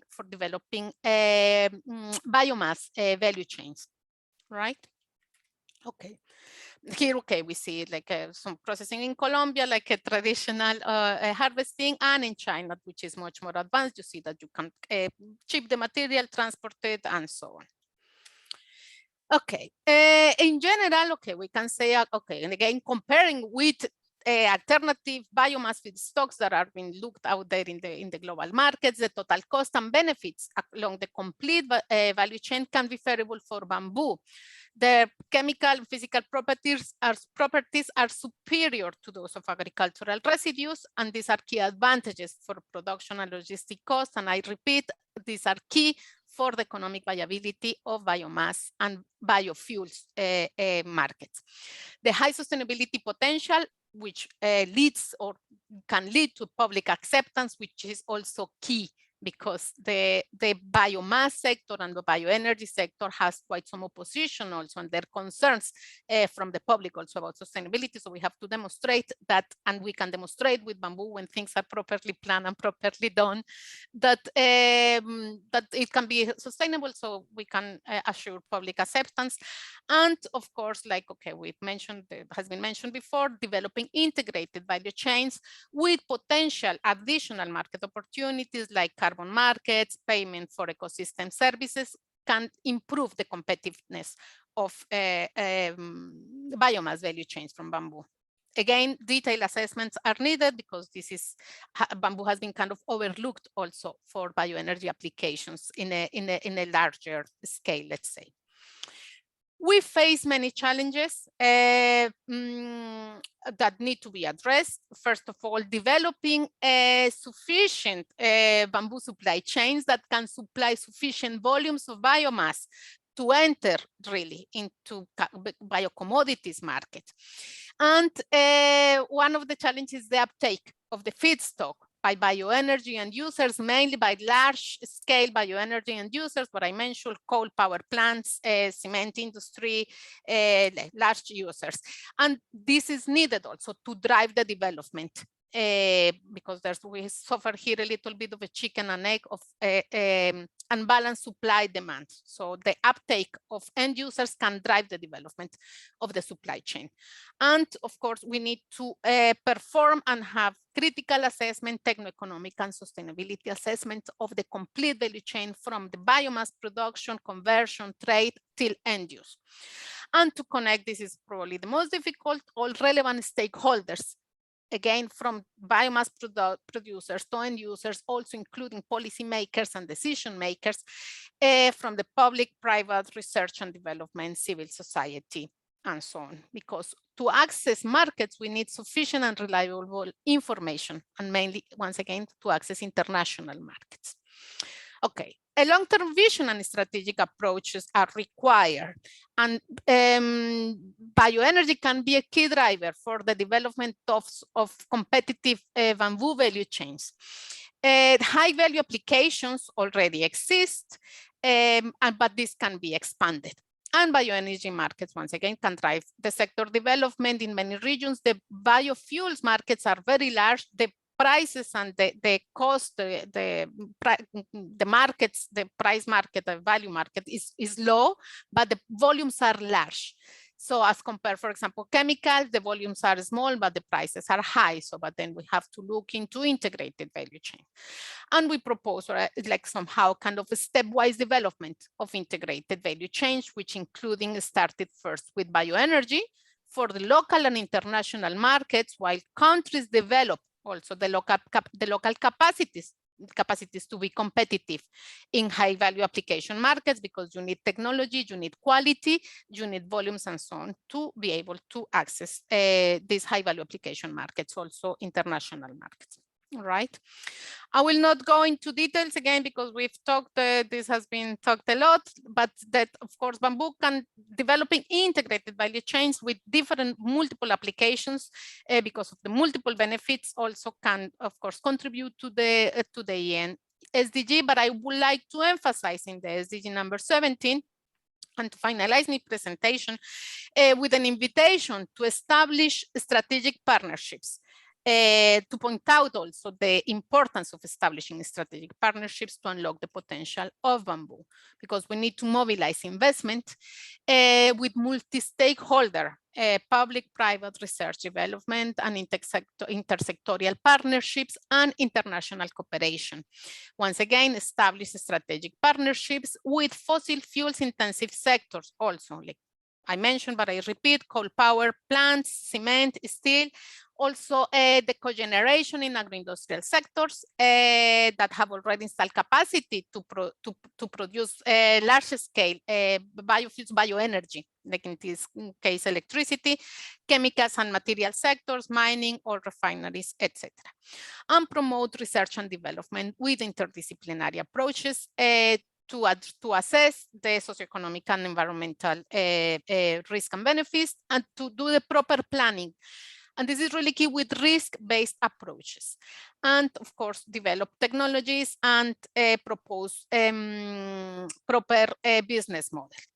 And to finalize, to include bioenergy as an integral part of valorization options and in integrated value chains for the sustainability of restoration projects. Because once again, if we don't create markets and incentives for the management of these established plantations, let's say, the chances of success diminish. So with this, I would like to finish my presentation. Thank you so much.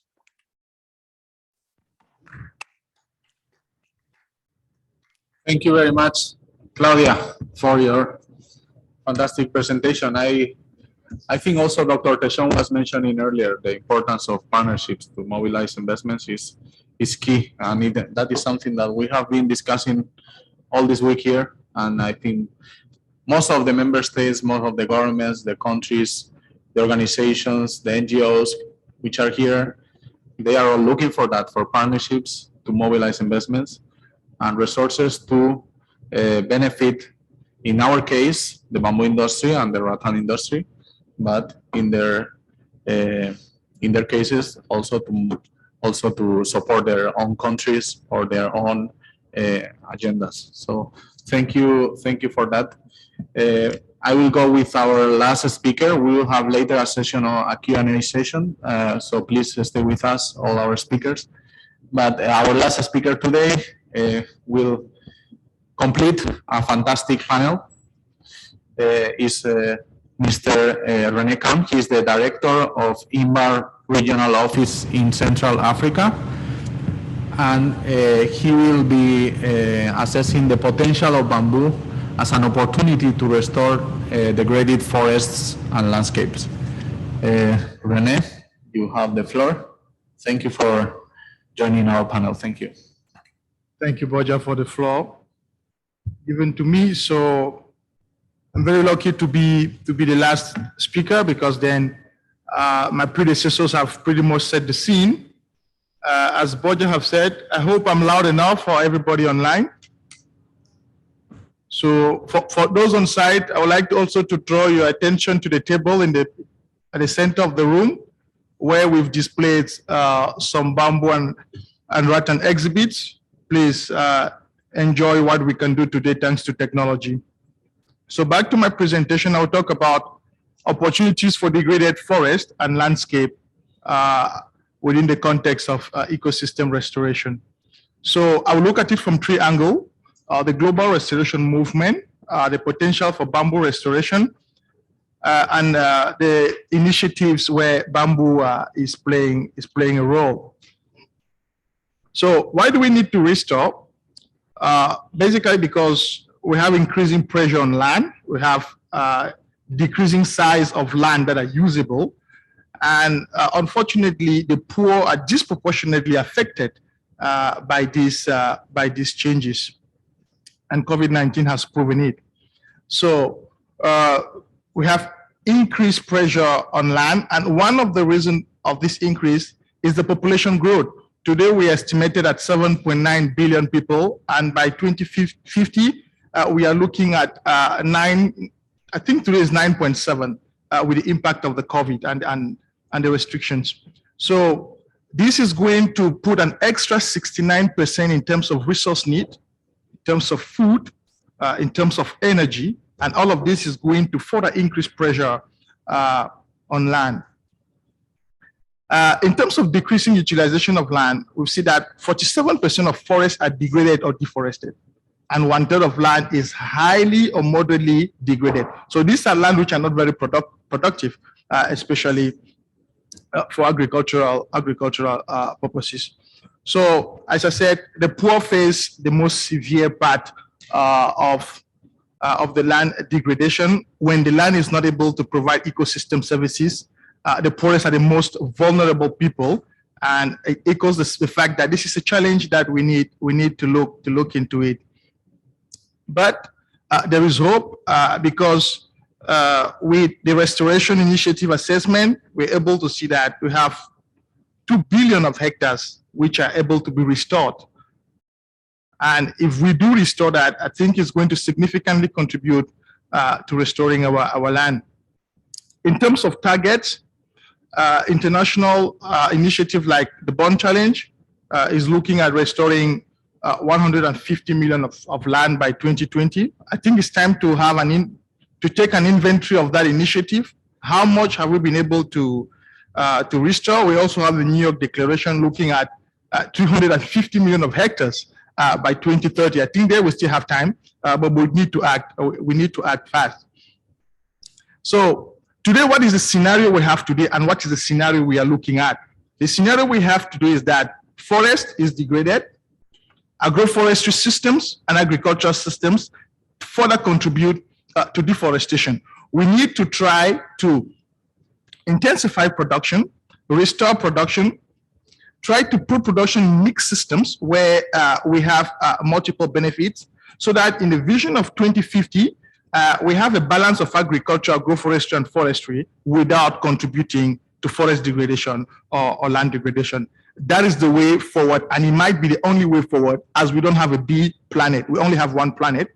And one way to do that is to look at a very much mosaic restoration opportunity approach, where we don't only go for a single species, we go for multiple species and multiple approaches. That will help us restore a lot more of land.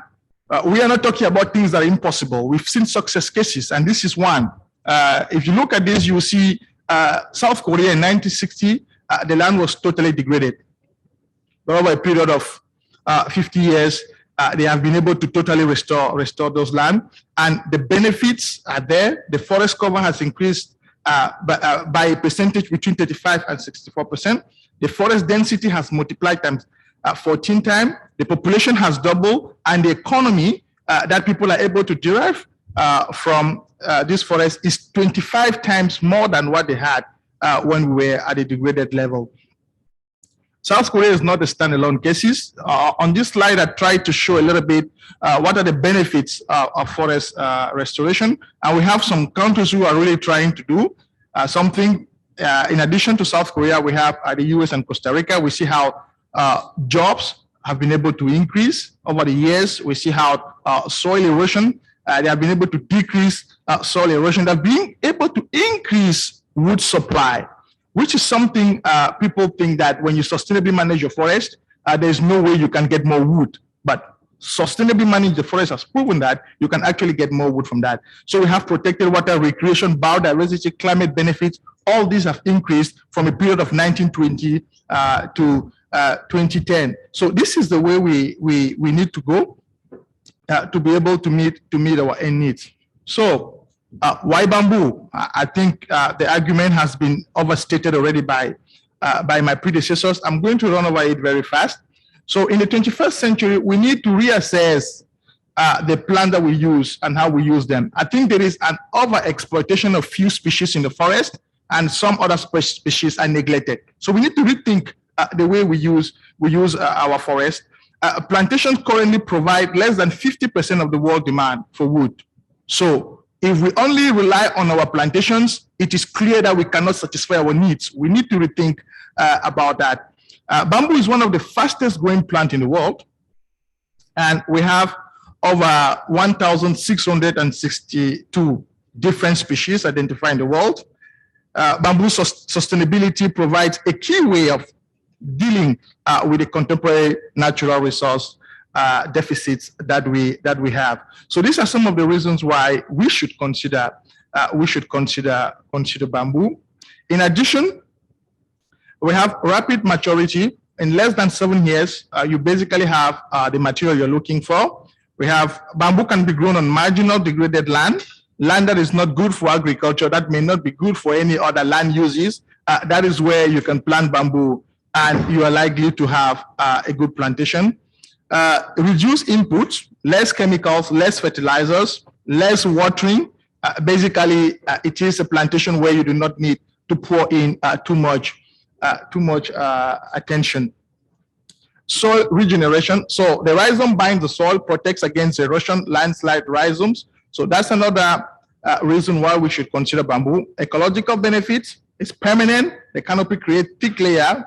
The litter fertilizes the soil. We have water benefits where bamboo is able to raise the water tables and makes the water much more available to humans and other living organisms on the world. We have livelihood development. So selective harvesting requires continual labor. Bamboo is a labor-intensive industry. So if we develop bamboo, we are directly creating jobs and a means of livelihood for a lot of people. So this is the rhizome systems, which gives bamboo its special quality to be able to restore land and reduce degradation.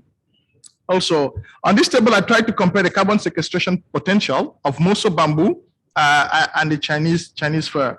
So we see that the mean annual carbon sequestration of Moso is 5.1 tons per hectare compared to 2.97 tons per hectare for the Chinese fir. Same thing for the total carbon stock over 60 years. The Moso bamboo accounts for 305 plus tons compared to 178. And if you look at the carbon dioxide equivalent over 60 years, we have 1,100 plus tons per hectare compared to 640. So this is a scientific argument that the carbon sequestration potential of bamboo is very high. So on the one side, it can be used for livelihood creation. On the other side, for climate, to fight against climate change and restore land. And in terms of the monopodial bamboo, we have 1 to 2 hectares per ton, and for the sympodial, we have a much higher, between 2 to 4 tons per hectare of carbon sequestered. As my predecessors have said, bamboo plays a direct role or could help countries achieve 6 of the 17 Sustainable Development Goals that we have mentioned. I will not overemphasize that. So in terms of using bamboo for restoration, what are we doing in Cameroon? I just wanted to take Cameroon as a case study because that's where I'm based. We have the Restoration Initiative funded by JEF and is implemented by IUCN and INBAR in Cameroon, where the government of Cameroon has a target of 600,000 hectares, which has to be restored with bamboo within the Bond Challenge commitment of 12 million hectares of degraded land. So that's one thing we are working at, and it's going on very well. And then we have the Intra-Africa program, which is looking at 10,000 hectares of bamboo. So apart from countries like Cameroon, we have cases where bamboo has actually been used to restore land, and I want to share a few. We know in India, bamboo has been planted on severely degraded land, the result of an intensive brick making industry. So in 20 years, the water table has risen by 10 meters. The agricultural crops, the trees have been incorporated into the landscape, and they're doing well. So due to this, the success of this story, the project has been expanded to over 100,000 hectares of degraded land in 600 villages. So this is a success story that we could look at. Colombia and Nepal have also tried. We know in Colombia, we planted border bamboo in degraded soil. It has improved soil quality, it has decreased soil compaction, and so many other benefits. So it creates a more porous soil, which makes water circulation easy. It makes rooting of other crops easy with a lower bulk density, quickly restore crucial ecological functions. In Nepal, a similar planting has helped reduce soil erosion and floods damage. I'll quickly rush over China because I think my director of global program talked about China. But China is a case, it's really a success case where bamboo is at the same time used for ecosystem restoration and also for high-end economic product. So we know that in Ghana in the 1970s, the North Badan Hills Forest Reserve in the Ashanti region has been destroyed due to logging, cutting and burning of wood for charcoal, and activities of herders, migrant, nomads, bushfires, and all these things have heavily contributed. We know that the Eco Planet Bamboo, which is a private company working on bamboo, has established a 2,800 hectares for commercial bamboo. And this has not helped only to restore the forest, but is providing bamboo material for fiber production, for toilet paper, for packaging. And it's a case that we need to keep in mind. So the planted bamboo has replaced trees that has been destroyed by bush fires or cut down for charcoal production. The bamboo develops shoots, foliage that fill the space between the remaining stands of trees, and this has brought back wildlife on this degraded land. You know, birds, bush animals that previously lived in the forest are now starting to return to the forest thanks to this. And even the leaves of all these bamboo planted is now currently used for fodder. We can use bamboo leaves to feed most of the ruminants. We have studies on that, and these are published. You may refer to our website to have details of the results. So I would like to conclude here for in the interest of time. So globally, there is growing pressure on land due to food, fuel, and fiber. This is backed by a growing population because our land size is not growing, but our population is growing. So this pressure is going to grow.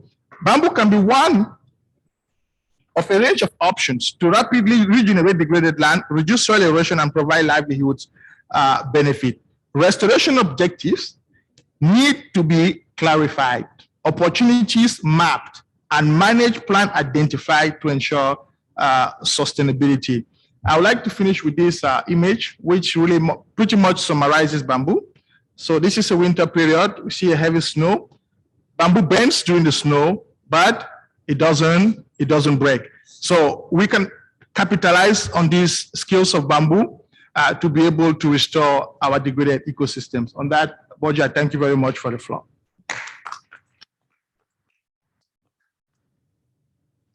Thank you so much, Rene. What a great panel and what a great presentation. Thank you, Rene. I think you have tapped into many of the issues that are key on for this session. The carbon sequestration potential of bamboo is a great opportunity for restoration projects. Also, you have given examples, the example of this restoration initiative in Cameroon, funded by the Global Environmental Facility. And also, of course, the example of China, the example of China restoring degraded lands. and translating it into an economic opportunity. I think that is a crucial example of how bamboo can be used for economic development and to also reduce poverty. So we have also in our panel today, we have had examples of how to use bamboo for ecosystem restoration. We have our friend from Ethiopia, the great work that they have been doing there in using bamboo for restoration. We have also the example from Cameroon. We have also brought some scientific evidence from our scientists in India, also from the director of global program of INBAR. And also we have shown the potential of bamboo and how it can be used for bioenergy. I think it's a very complete set of how bamboo can contribute to ecosystem restoration. Now with that, I want to have the floor opening for questions to our panelists from the delegates here present in the room, and also those who are at home. I would encourage those who are joining us online, please use the hand raising tool in the Zoom meeting. And those who are here, I would also encourage them to raise your hands and let us know if you have any questions for our panelists. Thank you. Yes, please go ahead, sir. Yeah, thank you, Mr. Chair. I am Matlala from Lesotho. We have been listening to successful stories about this project. And as a Lesotho, we got fascinated. But what we read of this bamboo tree is that they grow in tropical areas and subtropical areas, some sort of. So we are situated in the southern part of Africa. So we would like to know if we can be assisted to get engaged into this project, more especially when it comes to this capacity building. Can we be incorporated in that process and to see if our terrain can allow the growth of the bamboo tree? Where are you from, sir? May I ask? Lesotho. Okay. Thank you. I think I will leave that question to Renee. We need the law to reply to that question. Thank you. Yeah, thanks very much. Do we take a round of questions or do we reply directly? Which one do you prefer? Reply directly, please. Thank you, Mr. Chair. Maklaba, thanks very much for your question. INBAR is pretty much very interested to work with Lesotho to build the capacity on how to use bamboo. Can bamboo grow in Lesotho? I would say yes, because we have bamboo in South Africa. So I will assume that the agroecological conditions are pretty much the same. Which species, I will not be able to say now because I did not do some research, but we have what we call site species matching, where we conduct some scientific research to be able to advise you that if you want to grow bamboo in this particular agroecological zone for this particular product, this is the appropriate species. So we can do that. We can do that with you. Maybe one steps you have to take or to ease our work if you're a member. We have 20 members in Africa and 2 observers, and Lesotho is not part of it. So maybe if you become an INBAR member, it will make our job much more easier. Thank you very much, Rene, for your reply. We have one question from our chat box in Zoom, which asks, what are the emissions costs in base year in bamboo cultivation? Since Rene, you have also talked about the potential of bamboo for carbon sequestration, I will also leave that question to you. Well, the initial emissions when you establish a bamboo plantation, I think that would depend. It will really depend on the land use. If you are shifting from a very degraded land to establish a bamboo plantation, I would say your initial emissions will be more about the transportation or footing, because technically the land where you are establishing your plantation was already highly degraded. So the initial emissions are very small. there could be huge emission if you are deforesting to establish bamboo plantation. If you cut the forest to establish bamboo plantation, then you're releasing carbon into the forest. And that is not an approach we encourage. We strongly discourage the destruction of forests to establish bamboo plantation. We encourage the use or the planting of bamboo on steep slopes, degraded land, poor soils that are not appropriate for forest or agriculture. So from that perspective, I would say the really initial emissions when you establish a bamboo plantation is more related to transportation, more related to heating yourself, and this kind. The emission per se from the land use is negligible. Thank you, Rene. We have another question from here at the venue. Madame, you have the floor. Thank you. Thank you so much. I'm Cecile Jabet. I'm based in Cameroon. I'm coordinating a regional network of women. We are 20 in Africa and 20 countries. And I have one observation and one comment and one question. The comment is from the lady who presented the bamboo value chain. I was really impressed by how she linked the production up to the market, to the users. But my question is based on that comment, maybe to her, but also to Rene, especially to Rene, who has shared that in Cameroon, we have an initiative going on there where the government has allocated 100,000 hectares for restoration. So my question, and the fact that you are saying we can restore it with bamboo in the very marginal land. So where we are present, we are doing some restoration activities in the mangroves. Can the bamboo stand into the mangroves area? Because this is a very swampy and degraded area. If the mangroves can be planted there, I think that will be great for our women who are involved in that, because they will then, as I saw with the lady, that we can have bioenergy from bamboo. I think that will solve this pressure communities, people are putting on the mangroves woods.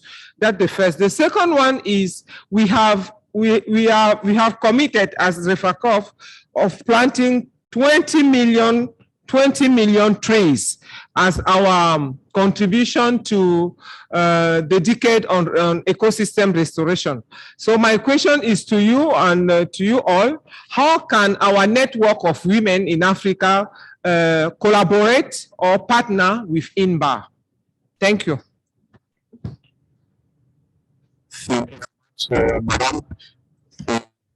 I will leave that first question, the second question on the woman, and then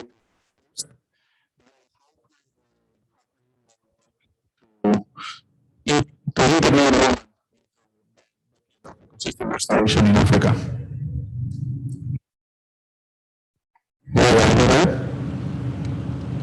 I don't know if the right is there. First, Borja, I'm there, but like your voice is unclear. But I heard the voice from like Madam, which is good, but the voice from your particular mic is unclear. Okay, so the question is, how can we integrate women into the decade of ecosystem restoration with bamboo in Africa? Yes. I think in all our projects, we are like very conscious to integrate like women. The target is 50% in like most cases, but it is hard to achieve always. But there are particular enterprises segment where the participation of the women is like quite simple. Example, producing planting material, craft product, the industry. If you see the industries in Ethiopia, my friend Shome can like vouch for it. The industry, like the machine operators and the workers in the industry, 80% of them are like women. If you see the craft, like some value chain, I think the majority of them are like some women, like some particularly. So there is a possibility to integrate women, and also like some bamboo, like being a material which is not too hard to split or too hard to process, too hard to carry. So it is like some quite simple to carry. So splitting processing is like some quite simple when it compared to wood. So integrating women into the bamboo value chain is like some quite simple. But as I understand, how we can integrate the women's group and the women's organization into our work is the main question, if I'm not wrong. So possibly the organization can like work together if we can find the resources. So the organization where like some madam is from, and if other organizations are interested to collaborate with us, we can look into the possibility of the strengths and weaknesses, and we find a mechanism to coordinate, and we find a mechanism to generate like resources and implement the project together. I hope I'm able to answer the question you had. You go ahead.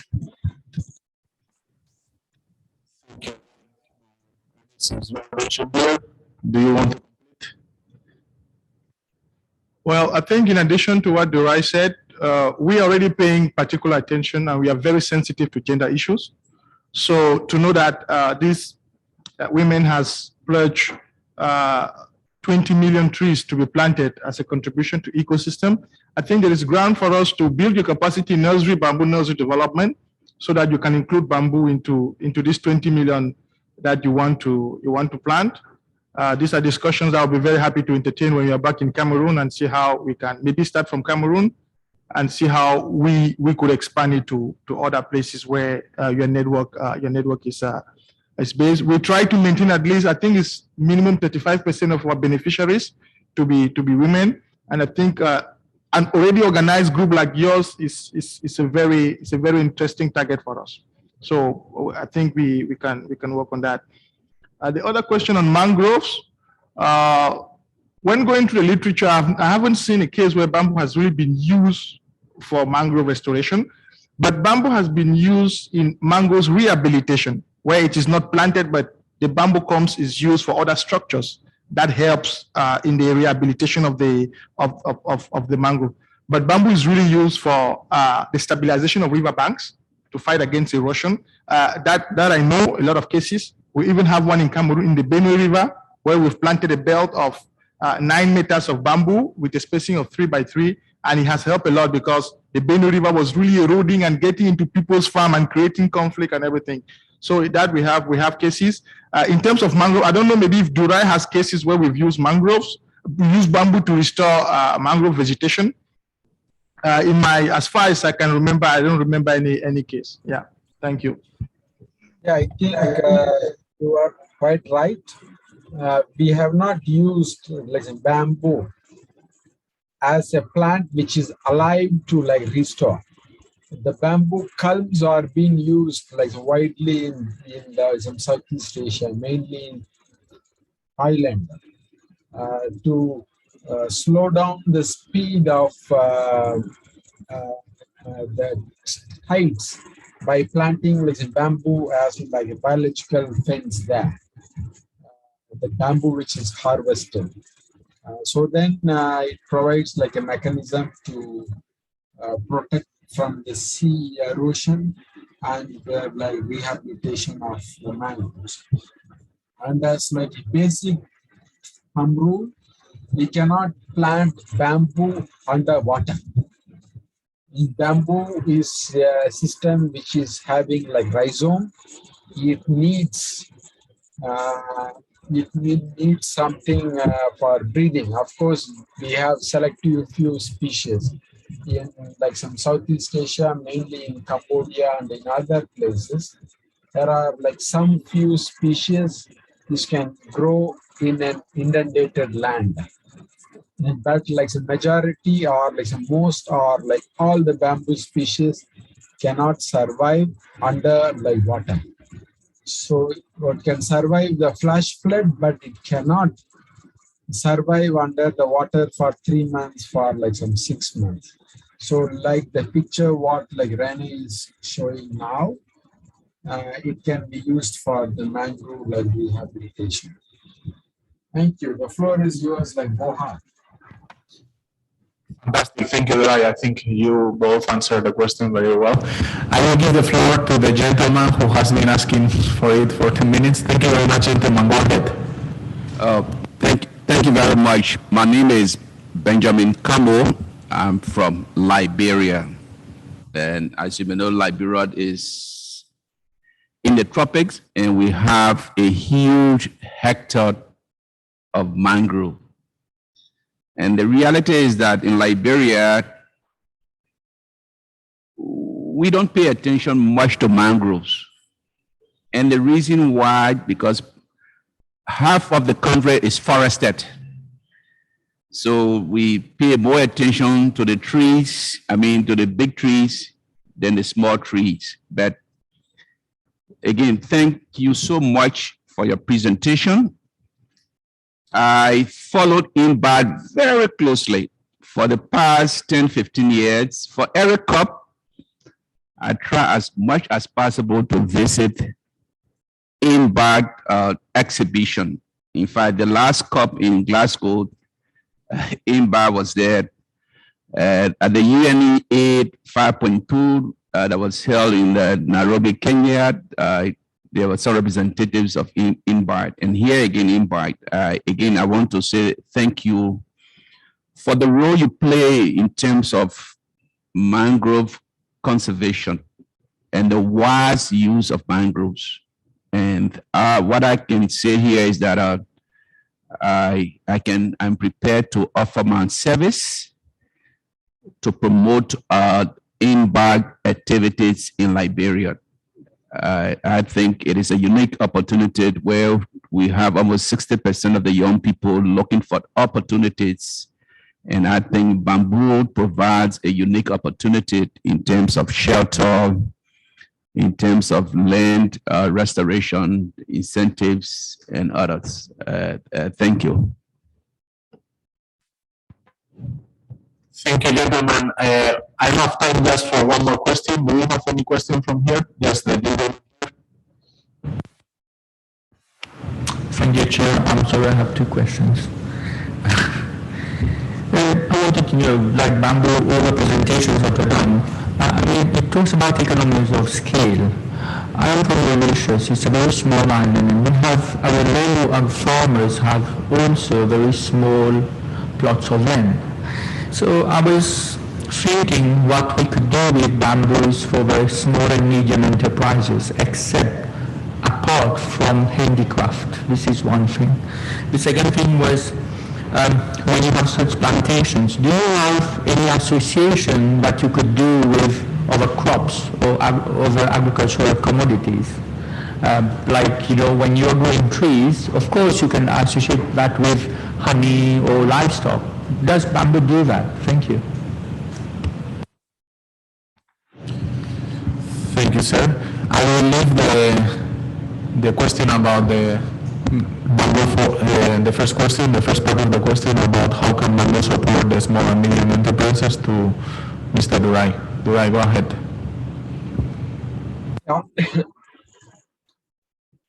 I think we have to think like the enterprise, like some possibilities from like some bamboo can be of like some multiple scales.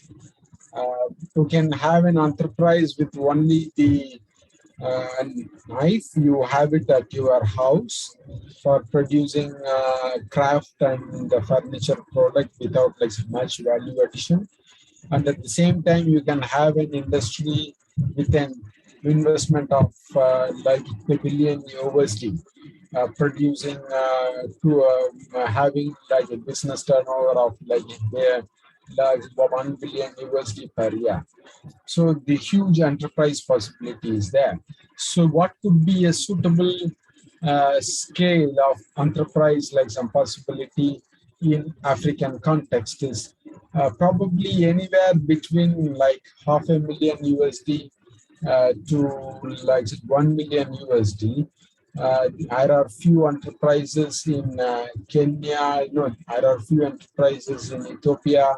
There are few enterprises like some coming up in Uganda or already in Kenya and Uganda, between the scale of $500,000 to $1 million USD, producing the panel-based product, producing this heat-based product, and so on. To like make it like much more like simple for the entrepreneur. It is important for the enablers like the governments, the development projects to create an enabling environment, particularly in the form of the supply chain. So if we have like a robust like some supply chain, then the cost of investment can be brought down. So any scale is like some possible.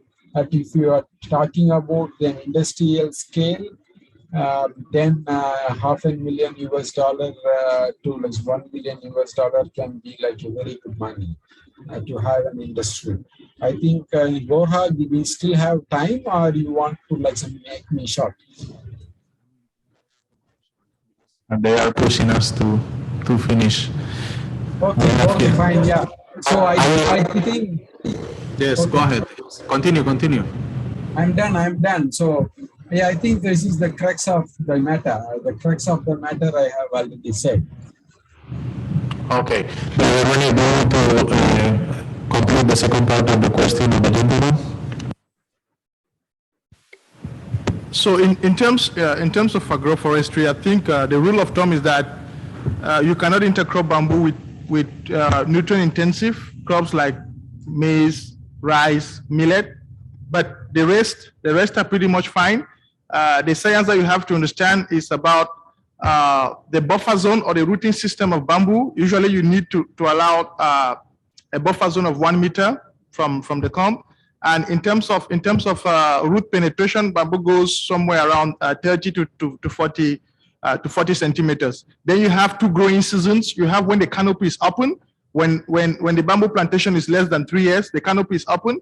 So for shade intolerant crops, you can intercrop them at that level. And from the 4th year, bamboo closes the canopy. So from the 4th year, you start intercropping with shade tolerant crops. So we have a lot of publications on that, success stories where bamboo is intercrop with pepper, with yam, with sweet potatoes, with cocoyams. So the research is there. I think we have a lot of nice publications from India on intercropping bamboo with other agricultural crop. And it's one of the things that we encourage farmers to do, because the variety of crops they have in their repertoire, the more resilient they are to effects of climate change. Thank you so much. Before we close, there's many people requesting the presentations. If you want the presentations, I would advise you to email us at info@inbar.int, and we will come back to you with the presentations and also additional questions. Before we close, I want to do two things. The first one is, of course, to thank our panelists. I think they have shared great experiences that are very useful to all those present here. Also, I want to thank everyone who has come here to show their interest in the bamboo sector, which, and just to let you know that INBAR, the International Bamboo and Rattan Organization, is ready to support you. Please come to us, contact us. We can share here our business cards. We are happy to support you. That's why we are here. And we want to work with you to attract resources to your countries and to support the bamboo sectors in your countries. So thank you very much for being here. That is very important for us. The second thing, before we close, I want everyone present in this room to come here by the screen, and just in front of the screen, to take a picture all together, including the technicians also. Everyone here, please come. Yeah, just here by the exhibits. And everyone who is joining us from the Zoom, please turn on your cameras. We will take a picture together with you in the background. So please turn on your cameras, and we will be sharing the picture with you. Thank you very much.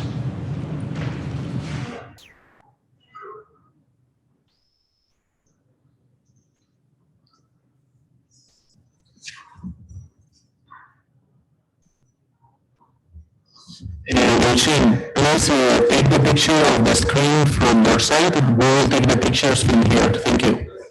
Okay, got it.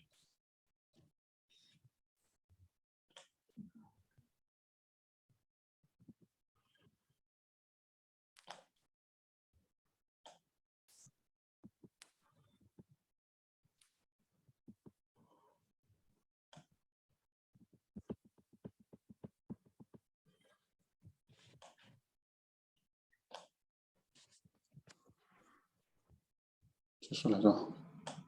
他们这边把这个开开。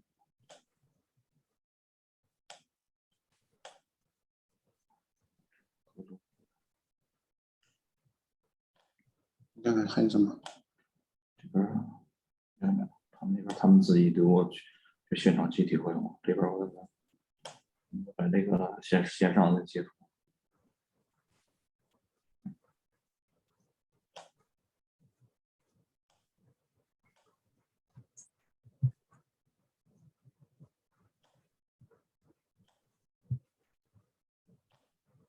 Hello, Boha, it's finished.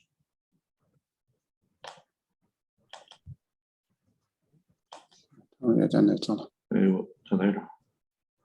你赶紧这张弄下来，对。对，这张挺好啊，这张挺好。非常多的一张图全存上，到时候大家对，这张好，这张好。对，随时截一下用。还要再拍上。他们做过拍咱们那个录像。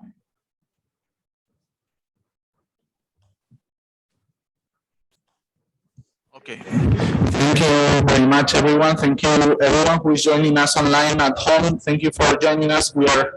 It's been very good, and we hope to see you in our INBAR webinars in the future. We will continue sending you our invitations, and of course, we will share any PowerPoint that you need. Please email us, and we will be very happy to share with you the PPTs and also reply to any further questions that you may have. So with that, thank you very much, everyone. Thank you to our Deputy Director General at the INBAR headquarters and all the colleagues in headquarters who have been supporting our side event. Thank you very much indeed. Goodbye. Goodbye. Thank you. Bye-bye.